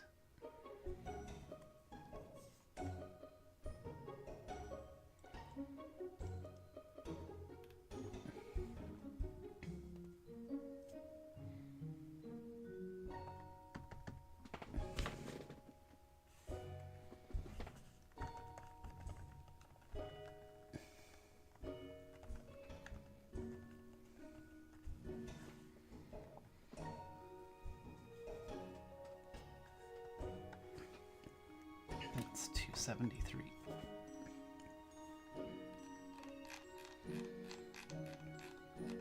Oh, getting there.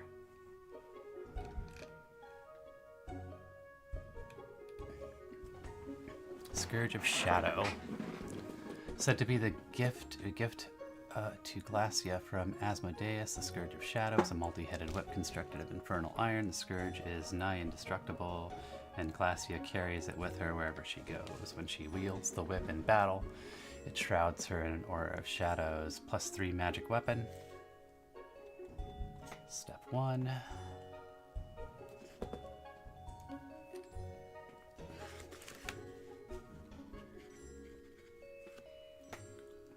I still love how the finale ended up with me and Atali. Yep, that was pretty nice. Keen. Whip scores critical 18, 19, or 20. Dice are updated to 3d6 instead of 3d4 for the duration of the attack. The attack is on a good lighting creature or attack with weapons unattuned. Necrotic damage. That's easily a $10,000 ability. Fast reflexes. While attuned to the Scourge of Shadow, you would gain advantage on initiative rolls and add your charisma and dex modifiers to the roll. You may use either strength or dexterity or charisma modifiers for the attack and damage rolls. The same modifier must be used for both attack and damage. Veil of Shadow. You're protected by a field of shadow that makes you resistant to radiant and necrotic damage. While in dim light or darkness, you gain blind sight out to 60 feet. And advantage on dex checks. Alright, I think that's worth about 32,000.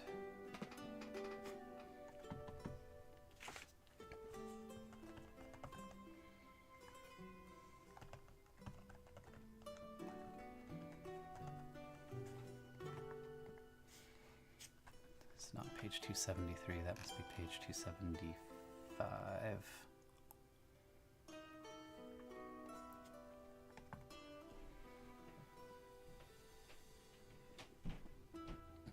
Yeah, there's some wild items here, for sure.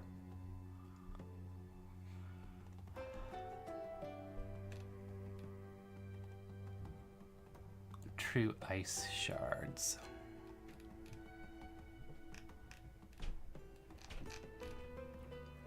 Crafted from the very glacier in which he was imprisoned, the true ice shards are a rapier and parrying dagger, main gauche, pair used by Levistus. They exemplify his time spent in the glacier, augmenting telepathy, divination, defense. Due to his control over ice, Levistus can conjure the true ice shards from anywhere, including if they were destroyed. You gain +3 to attacks and damages.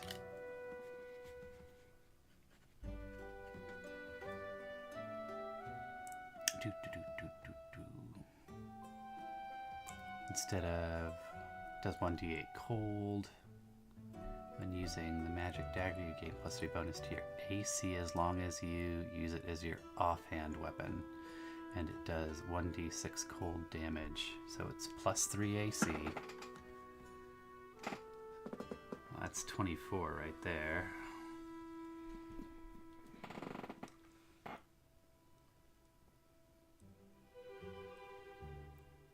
Because Levistus conjures the true ice shards at will, he often rewards a copy of this artifact to his most loyal followers. Copies are identical to the original with an exception. Levistus can destroy, retrieve a copy at any time. Cold damage dealt with the shards ignores the resistance and immunities. Creature vulnerable, blah blah blah. Heard that one before. After you damage a creature with the shards, you may use a bonus action to force the creature to make a DC 22 Constitution saving throw. On a failed save, the creature that took the damage becomes vulnerable to cold for 24 hours. Once you use this feature, you may not use it again until after a long rest. Best defense. As a reaction, being attacked, you can use your rapier to increase your defense, adding +3 to your AC until the end of your next turn. If you attack with the rapier before the end of your next turn, you do not have its +3 bonus on attack and damage rolls.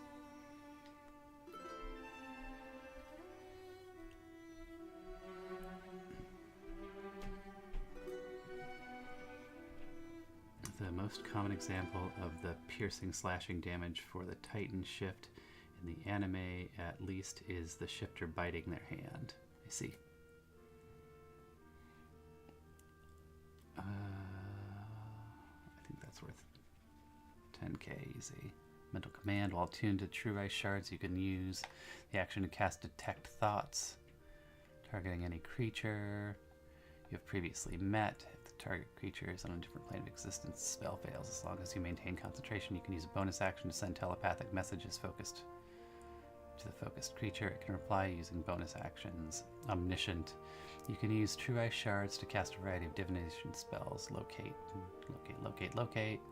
The other limitations of the spells still apply. They can't detect subjects on other planes of existence. Additionally, you may cast Scrying with a spell save DC 20 and find path. I'm calling that 50k.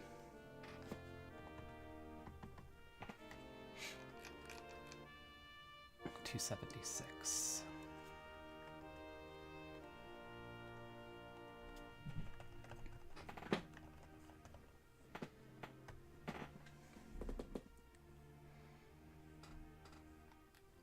All right, back up to the sages. Oh, nope, I got Wrought Iron Tower left. Constructed from the same material as his tower, Despater's Wrought Iron Tower is a powerful weapon that marks his rule over Dis. It embodies his ideals representing defense, authority, and power. Its construction changes hourly, similar to the tower appearing as either iron, steel, lead, or adamantine.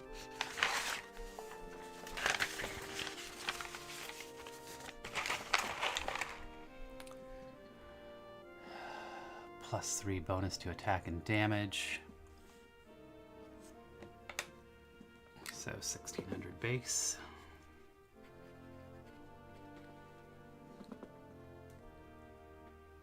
Yeah, this would be pretty rad. It embodies his ideal. If a creature is vulnerable to some type of damage, all damage dealt with the staff is converted to that damage type. Only deals vulnerable damage. When you hit a good aligned creature with it, extra 3d6 fire damage. While holding the staff, you can control and navigate through the Iron Tower and Dis. While the staff is on the layer of Dis, Dissipator knows exactly the location of it and is capable of teleporting within 30 feet at will. The Wrought Iron Tower has 2 minor beneficial properties. Plus 2 bonus to AC.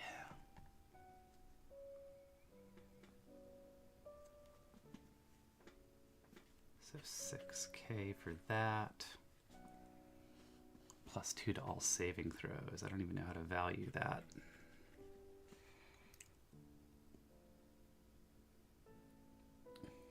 For each charge spent. Additionally, staff has 10 charges when you make an attack. You may spend 1 or more charges. For each additional charge spent, you deal initial 2 fire damage on a successful attack. Charges are still consumed if the attack misses. Staff regains all charges each day at dawn after dealing damage with the staff. I'm guessing I can't buy the +3 armor for benefit when we get to the point where for the ODM gear, there's no reason for me to use anything other than ODM gear since it's flying nice. Yes. I don't see why not. After dealing damage with staff, you may use a bonus action to expend 1 charge and replace the damage dealt with your total AC instead. Holy crap. That's pretty rad. Rulership. Wrought Iron Tower also functions as a Rod of Rulership with an increased save DC of 18. The property costs 3 charges to use, though a creature successfully saves against. I don't know what a Rod of Rulership does.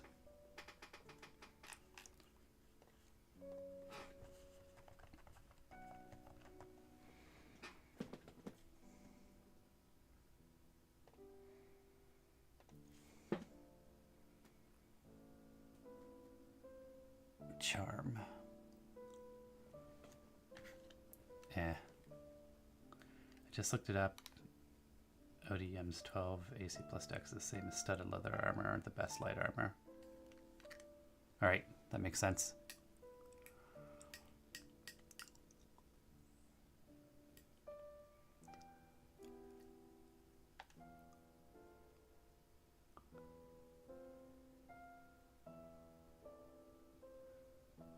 And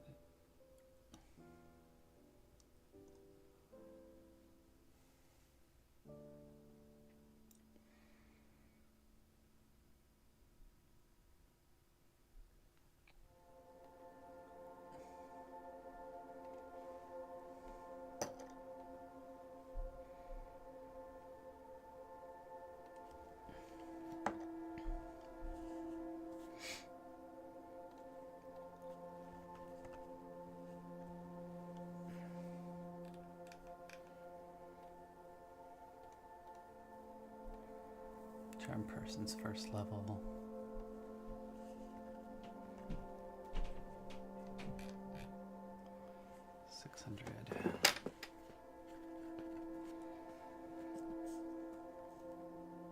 Searing Smite, expending 1 charge instead of doing fire damage. Inflict acid damage. Hey John Sear, how's it going?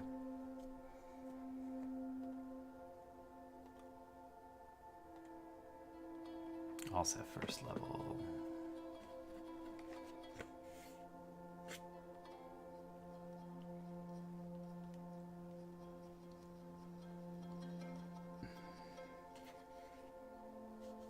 I think it's about 35k's worth of weapon here.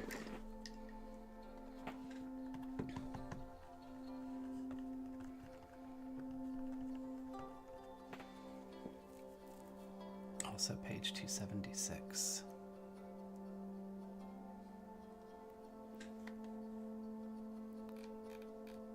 That should be 275 for the True Ice Shards. Doing good. It's my first time getting... Thanks for asking, John Sear. It's my first time getting to play around with the 2-weapon fighting trend. Titan shifters get it at the start, which is the same for fighters if they take... Yeah. 2-weapon fighting is fun.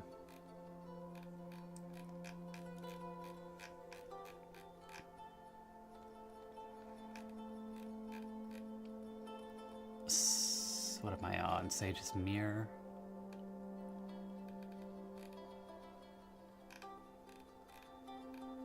Sage's Mirror. The item has 3 charges and regains all of its charges at dusk.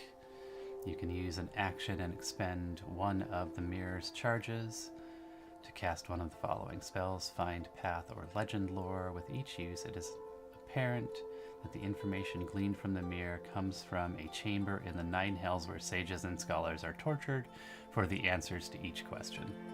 That's fun.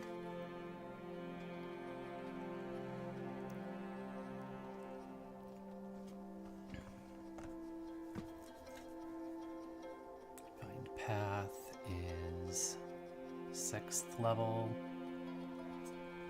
Legend Lore.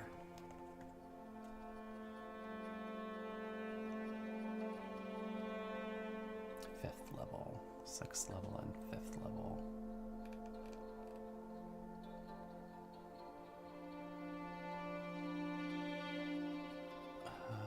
Let's call it 13.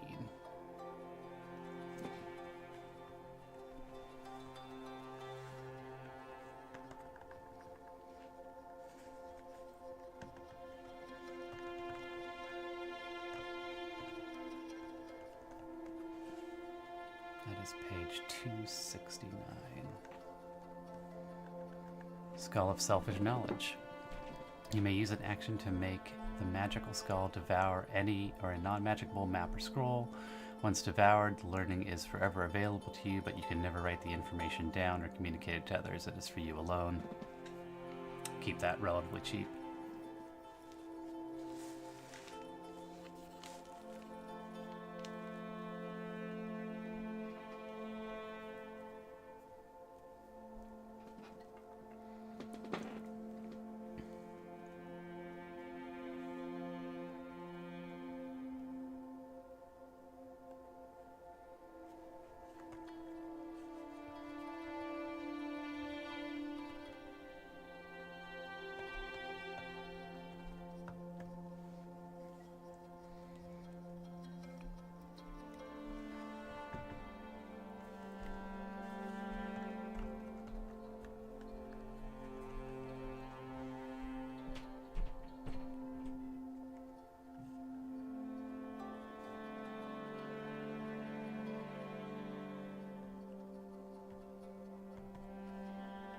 Soul coins. Soul coins are about 5 inches across.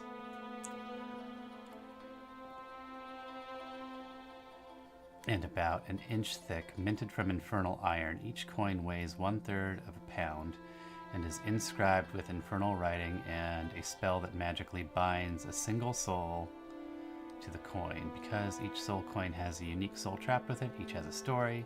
A creature might have been imprisoned as a result of defaulting on a deal, while another might be the victim of a night hag's curse.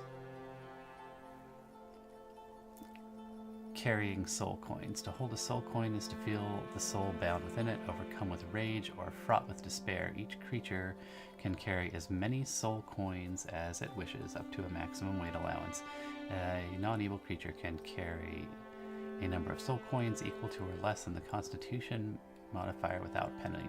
The non-evil creature carrying a number of soul coins greater than the Constitution modifier has disadvantage on its attack rolls, ability checks, and saving throws.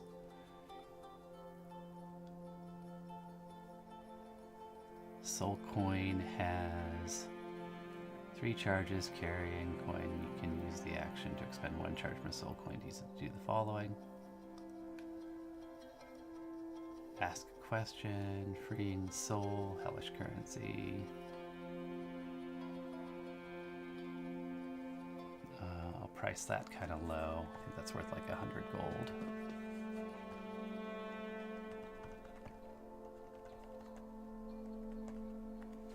$269.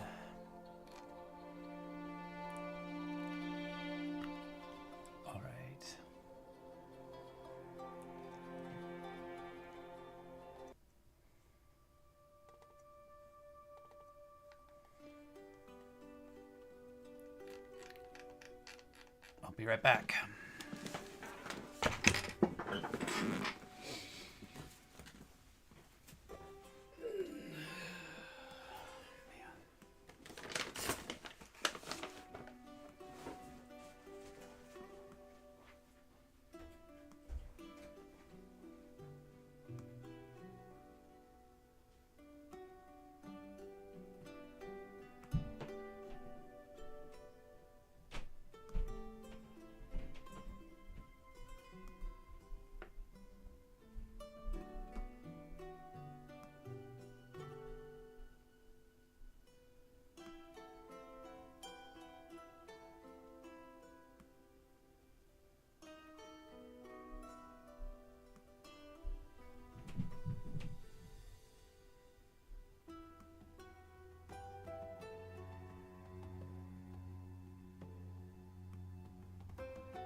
All right. Back to it.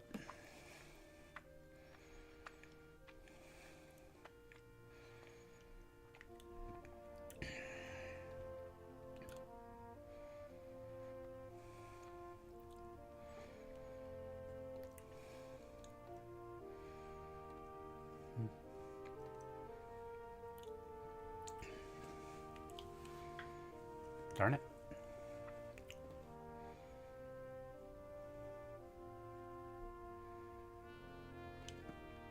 Ah, here it is.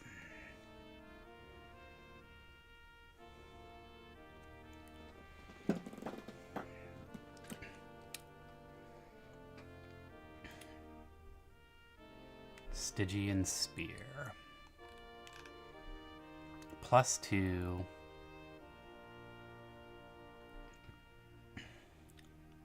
It's nice when you find homebrews like this that are pretty well balanced and don't have too many issues. Yeah.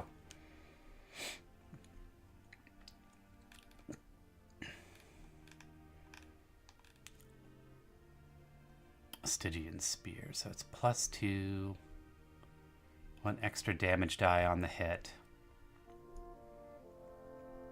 Comes back to your hand. Cursed. Target changes to your closest ally if there are multiple allies. New attack roll.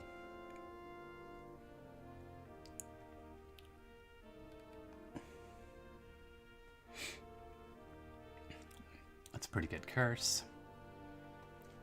+2, weapon, 4K.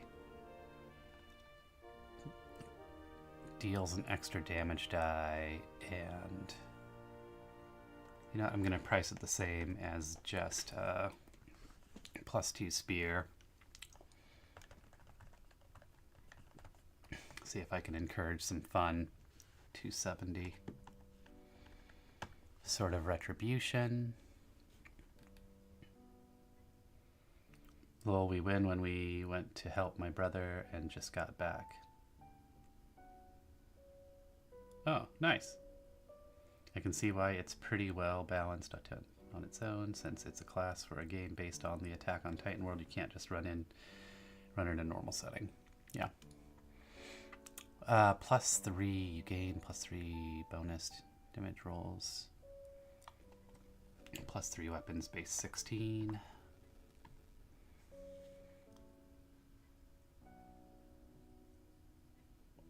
Hit points lost to this weapon's damage can only be gained through short rest rather than by regeneration, magic, or any other means. Woof.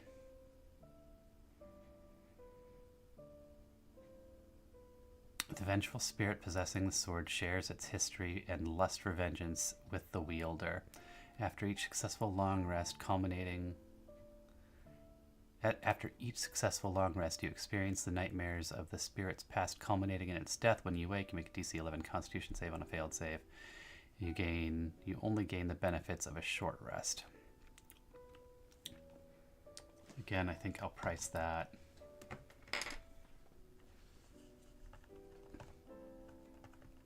as I would the base weapon.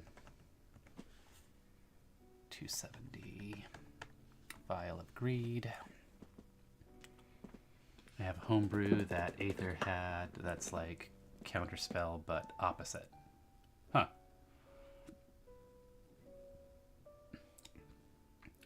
I don't know what that means. What does it mean? Vial of Greed. This is a small glass vial. This small glass vial can stockpile resources for the future. Once stored, the resource lasts for 1 century before vanishing. As an action, you make the vial store any of the following resources, which are magically consumed and converted into a violet-colored liquid. 31 days food, 7 days of alcohol, 5 magic scrolls that affect a single creature, 5 magic potions. No more than 2 duplicate potions can be stored at any one time. You may have more than one kind of resource in the vial. Up to the limits expressed above, you can use a bonus action to consume 1 day of food or alcohol, or activate 1 scroll or magic potion. If activating a scroll, the effects of that scroll must end before you can activate another scroll from the Vial of Greed. Boom, boom.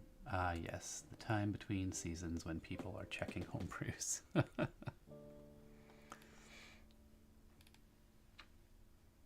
This doesn't seem all that interesting to me. Oh.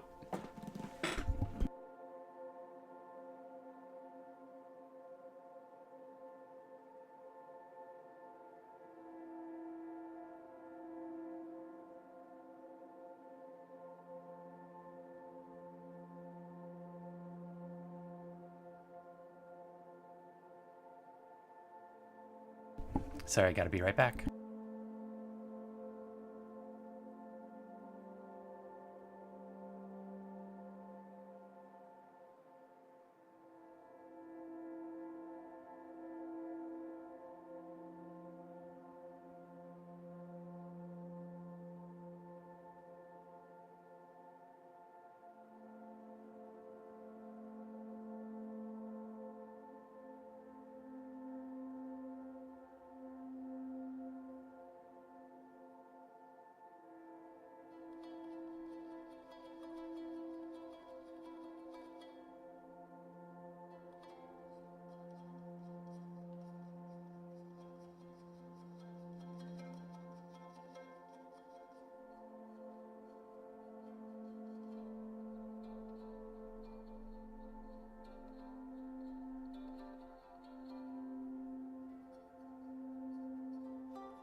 Bum ba da bum.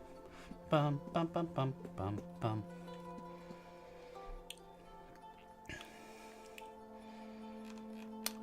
Alright, last thing. Weapon of agonizing paralysis. No, Vial of Greed I didn't price.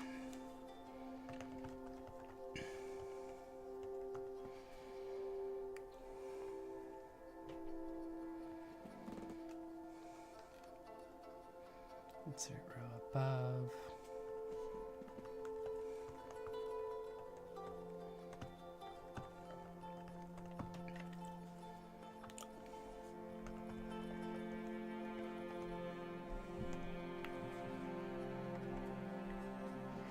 All right, you have +3. +3 is 16.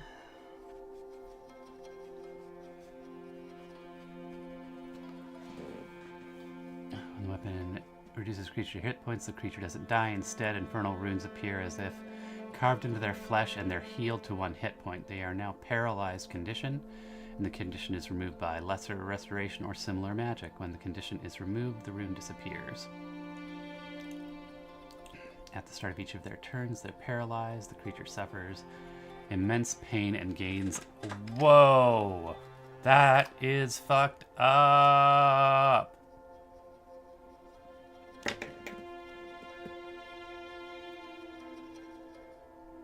Run Pyro again? Okay. This weapon is super fucked. Oh, wow.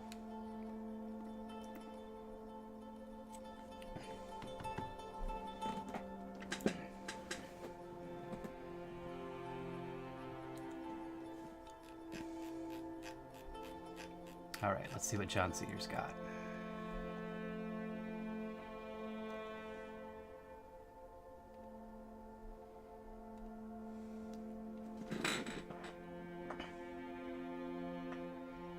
Chameleon casting. You attempt to copy a spell cast by a creature. If the creature is casting a spell of 1st level or lower, you automatically copy. If it's casting 2nd level or higher, make an ability check. Oh, I like that. That is fun. DC 10 plus the spell's level. On success here, but a copy. This weapon, one of these weapons actually does that too. Oh wait, no, it was the Ring of the Copycat.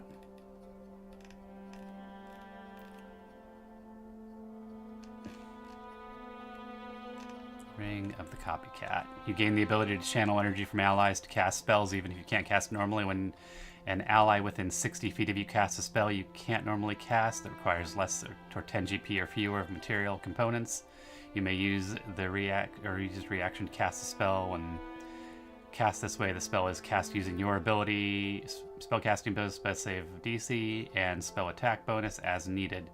You decide this clone spell's target, and as specified in the spell's description, the spell originates from you.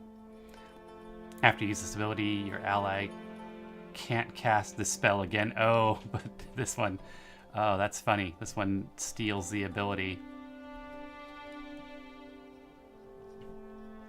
to cast again. Yeah, I'm just looking over this for the first time. I didn't realize there were so many items in Chains of Asmodeus. You said,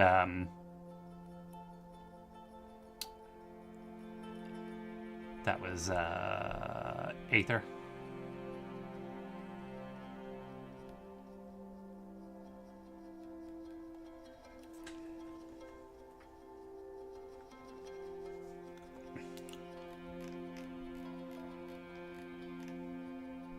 Garrison Branch gives the ability to transfer your conscience into your Titan body, but it takes DC 20 con save. If you're trying to do this, you die and are trying to do it.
Like as a reaction when you hit 0 HP. Oh, I see. That makes sense.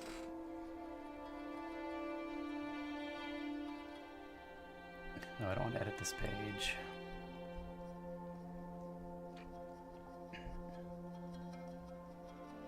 Add new page.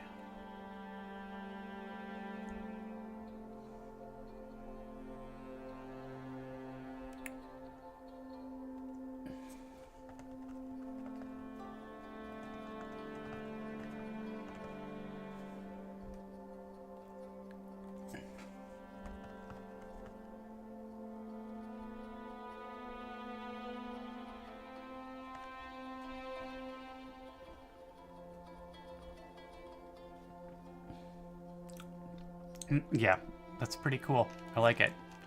Ether makes cool stuff. Pricing by book.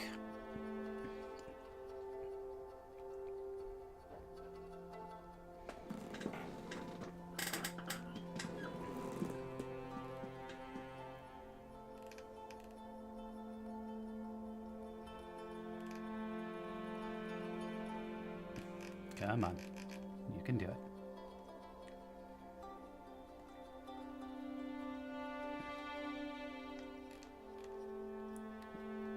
Parent.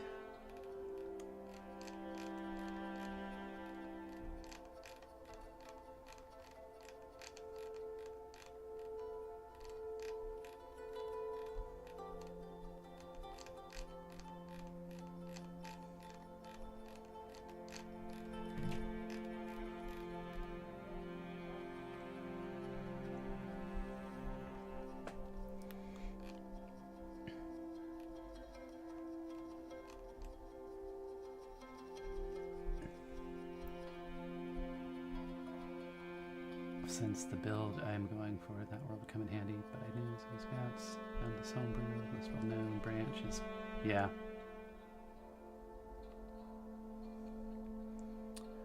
All right. Breadcrumb.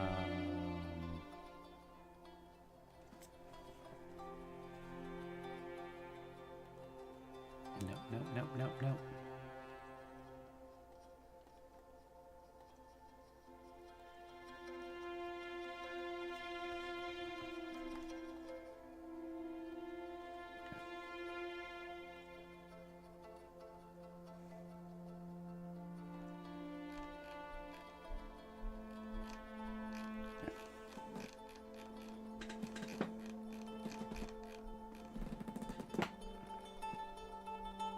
Battle erupts on the river Styx.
Oh my god, can't believe I did that. Okay, let's try that again.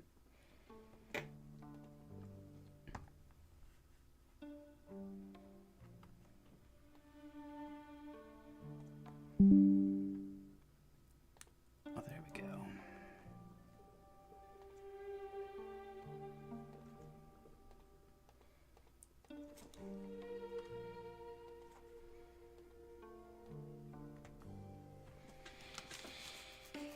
Fun fact about lore, the Thunder Spears were created so they could take the armored Titan down, which is one of the Titan shifting options. Also, as a heads up, I don't know at the moment which Titan I'll be going with. I'll probably choose when I go do it for the... Yeah. That makes sense. Line center.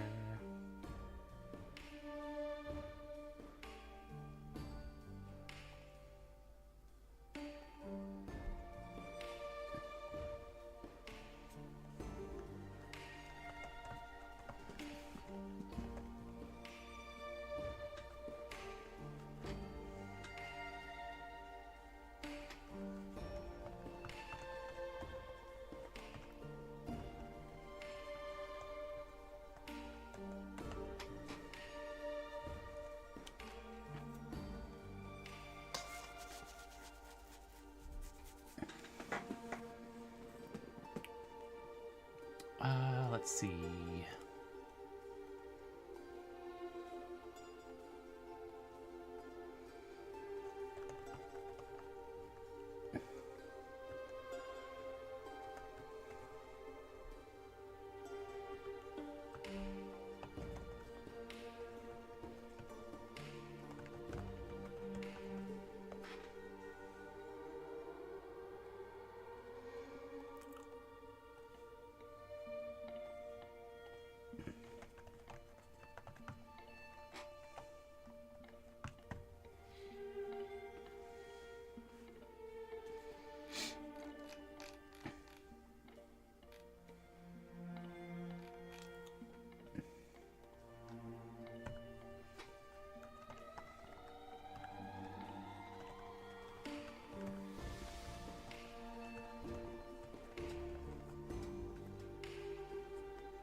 Let's see, where are they going to be?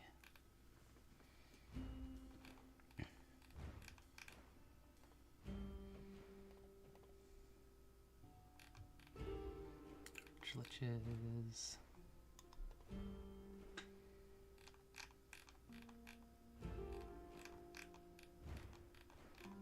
Oh, I can't believe I didn't include any of... Well, fuck. There's something for me to go back and update.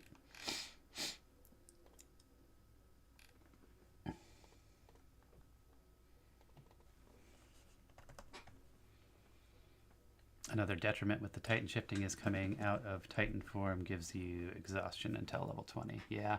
Single level of exhaustion, though, isn't a tragic burden.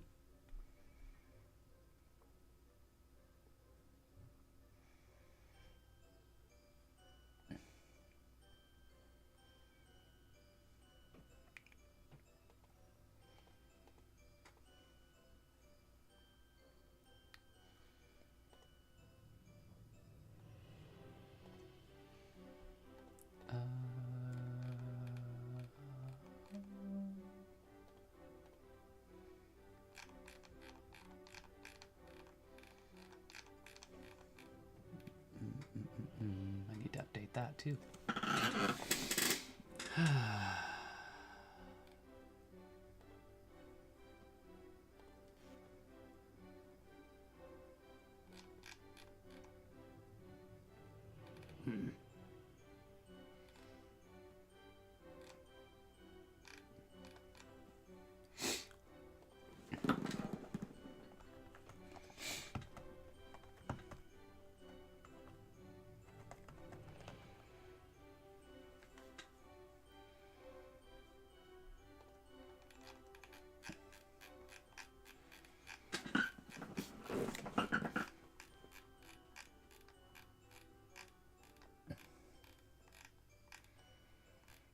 Where did it go? Spear of Agonizing?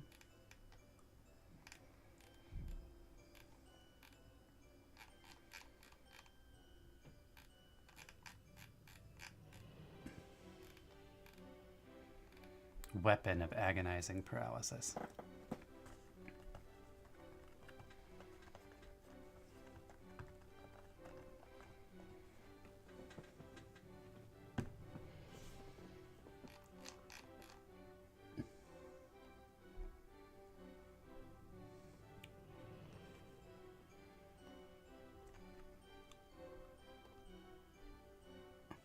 Nice. Got my affiliate tag in there.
Sorry, gotta step away again for a moment.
Yep.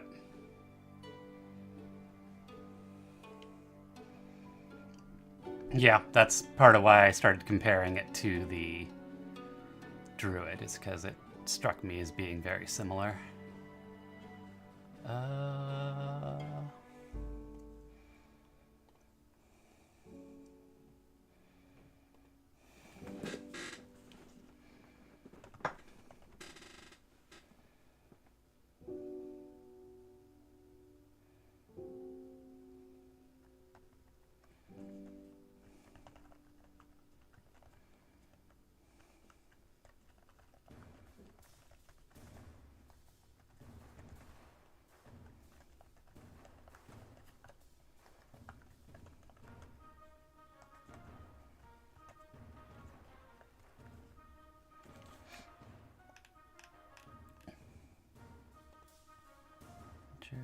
Including, got all this shit set up.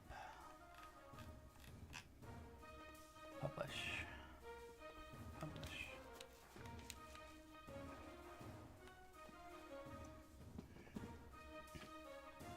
Do do do do do do do.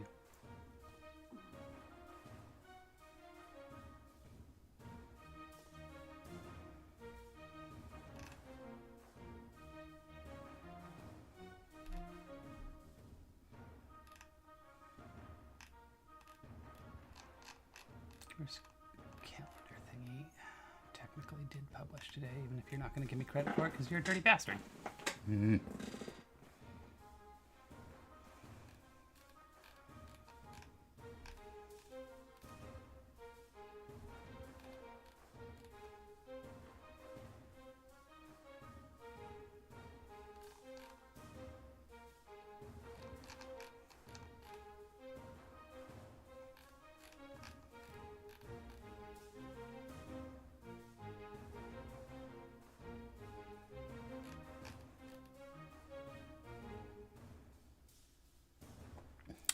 What status is paralyzed? Does that include unconscious?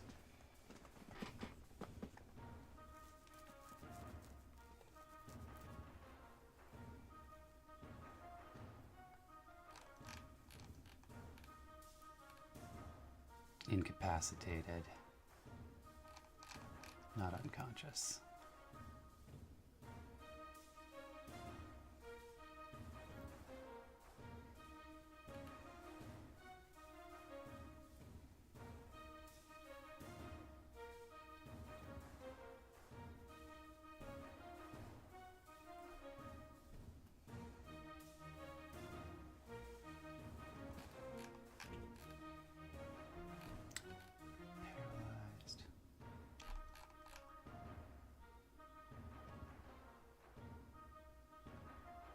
Any attack versus any attack.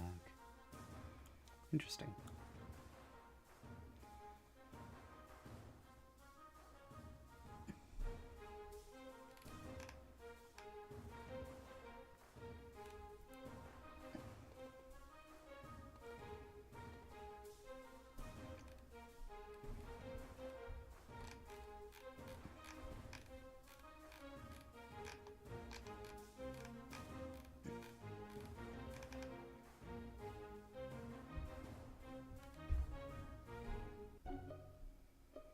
It's got a cute hat.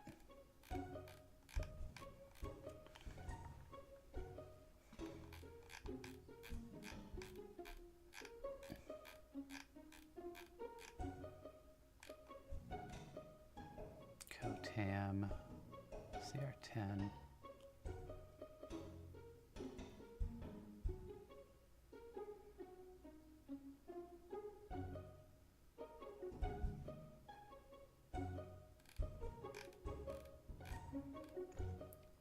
Genevieve, Raquiel, and a Gwendol.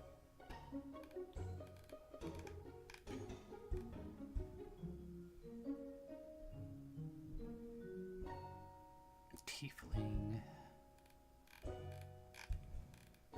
War Devil,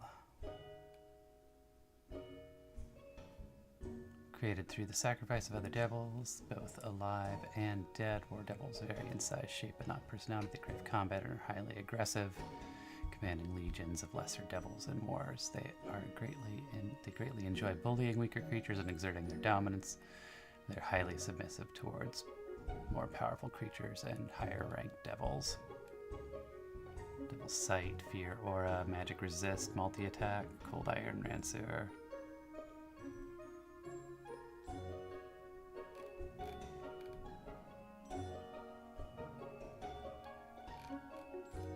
Art's great.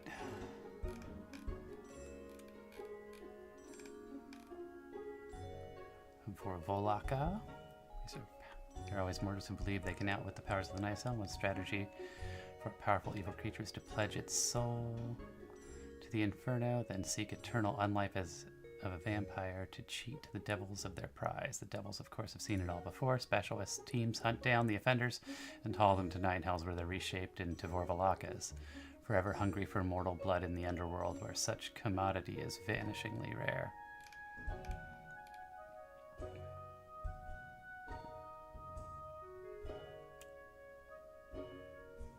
Rend Armor.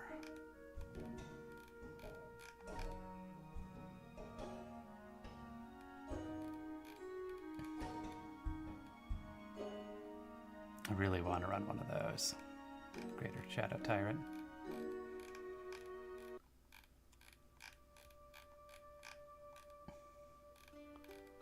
Styx Dragon.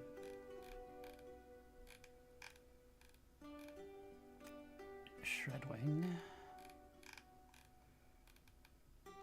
Pain Devil.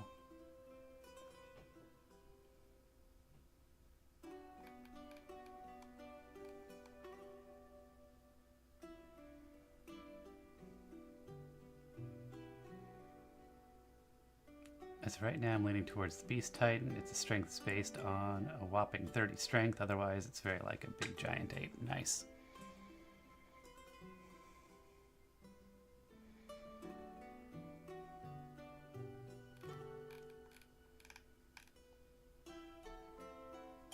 Oh, Nero War. Oh, like that guy. He cute. Miasmorn.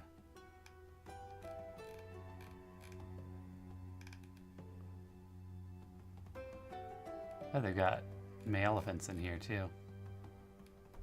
Hellcat.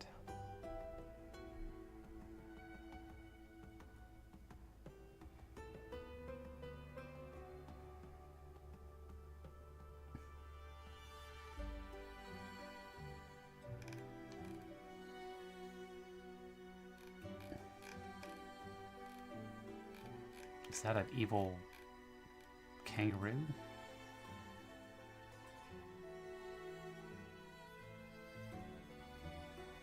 "51 feet tall." Nice.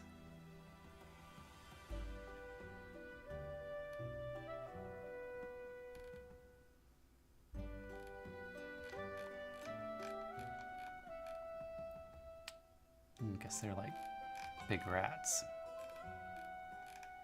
Extraplanar adaptations.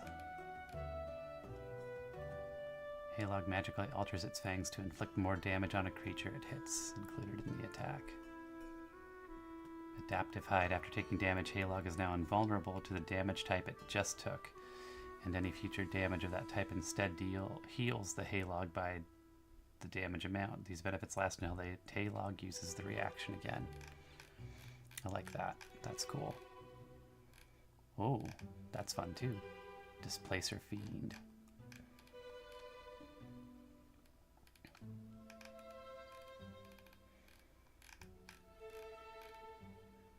Corruption Devil. Hyperabo.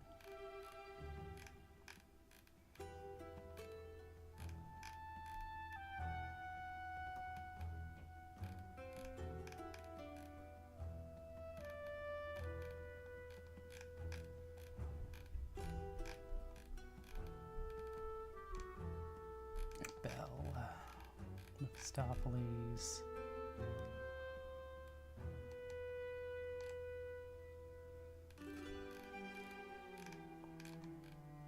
Mammon. Mammon's got a snake body.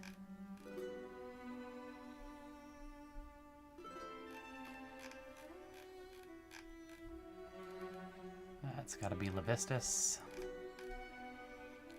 Glacia. Fierna.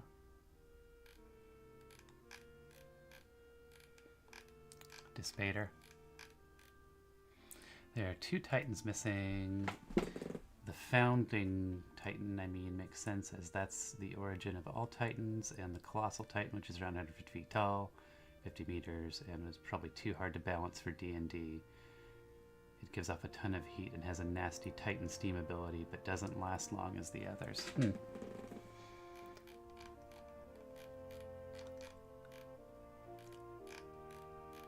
Yeah, Dispater. Belial? Plausible.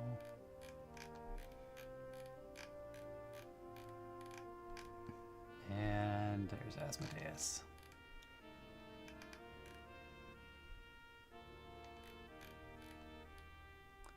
Flying Fortress Patrol Avernus.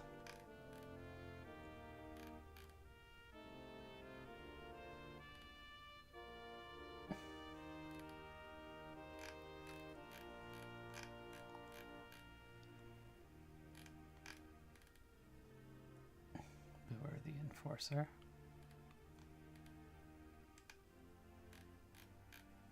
Oh, I'm excited to run. There are 2 more Titans missing. Oh, you already said that. I already read that. I'm gonna wrap up for now. But thanks everybody for hanging out. John Sears, Zelda, Average if you're around somewhere, Aether. We'll raid out, see if we can find someone fun to hang out with.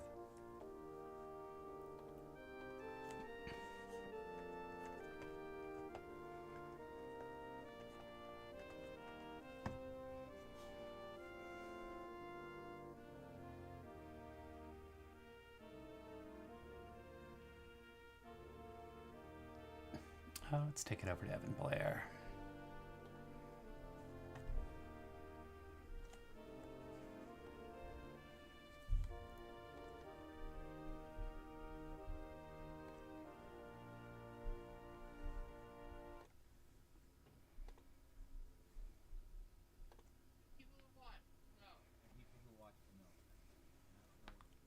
Very cool.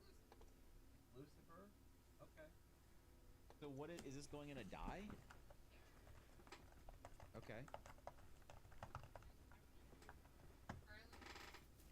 Visitors, How, like, how exciting. how interested do you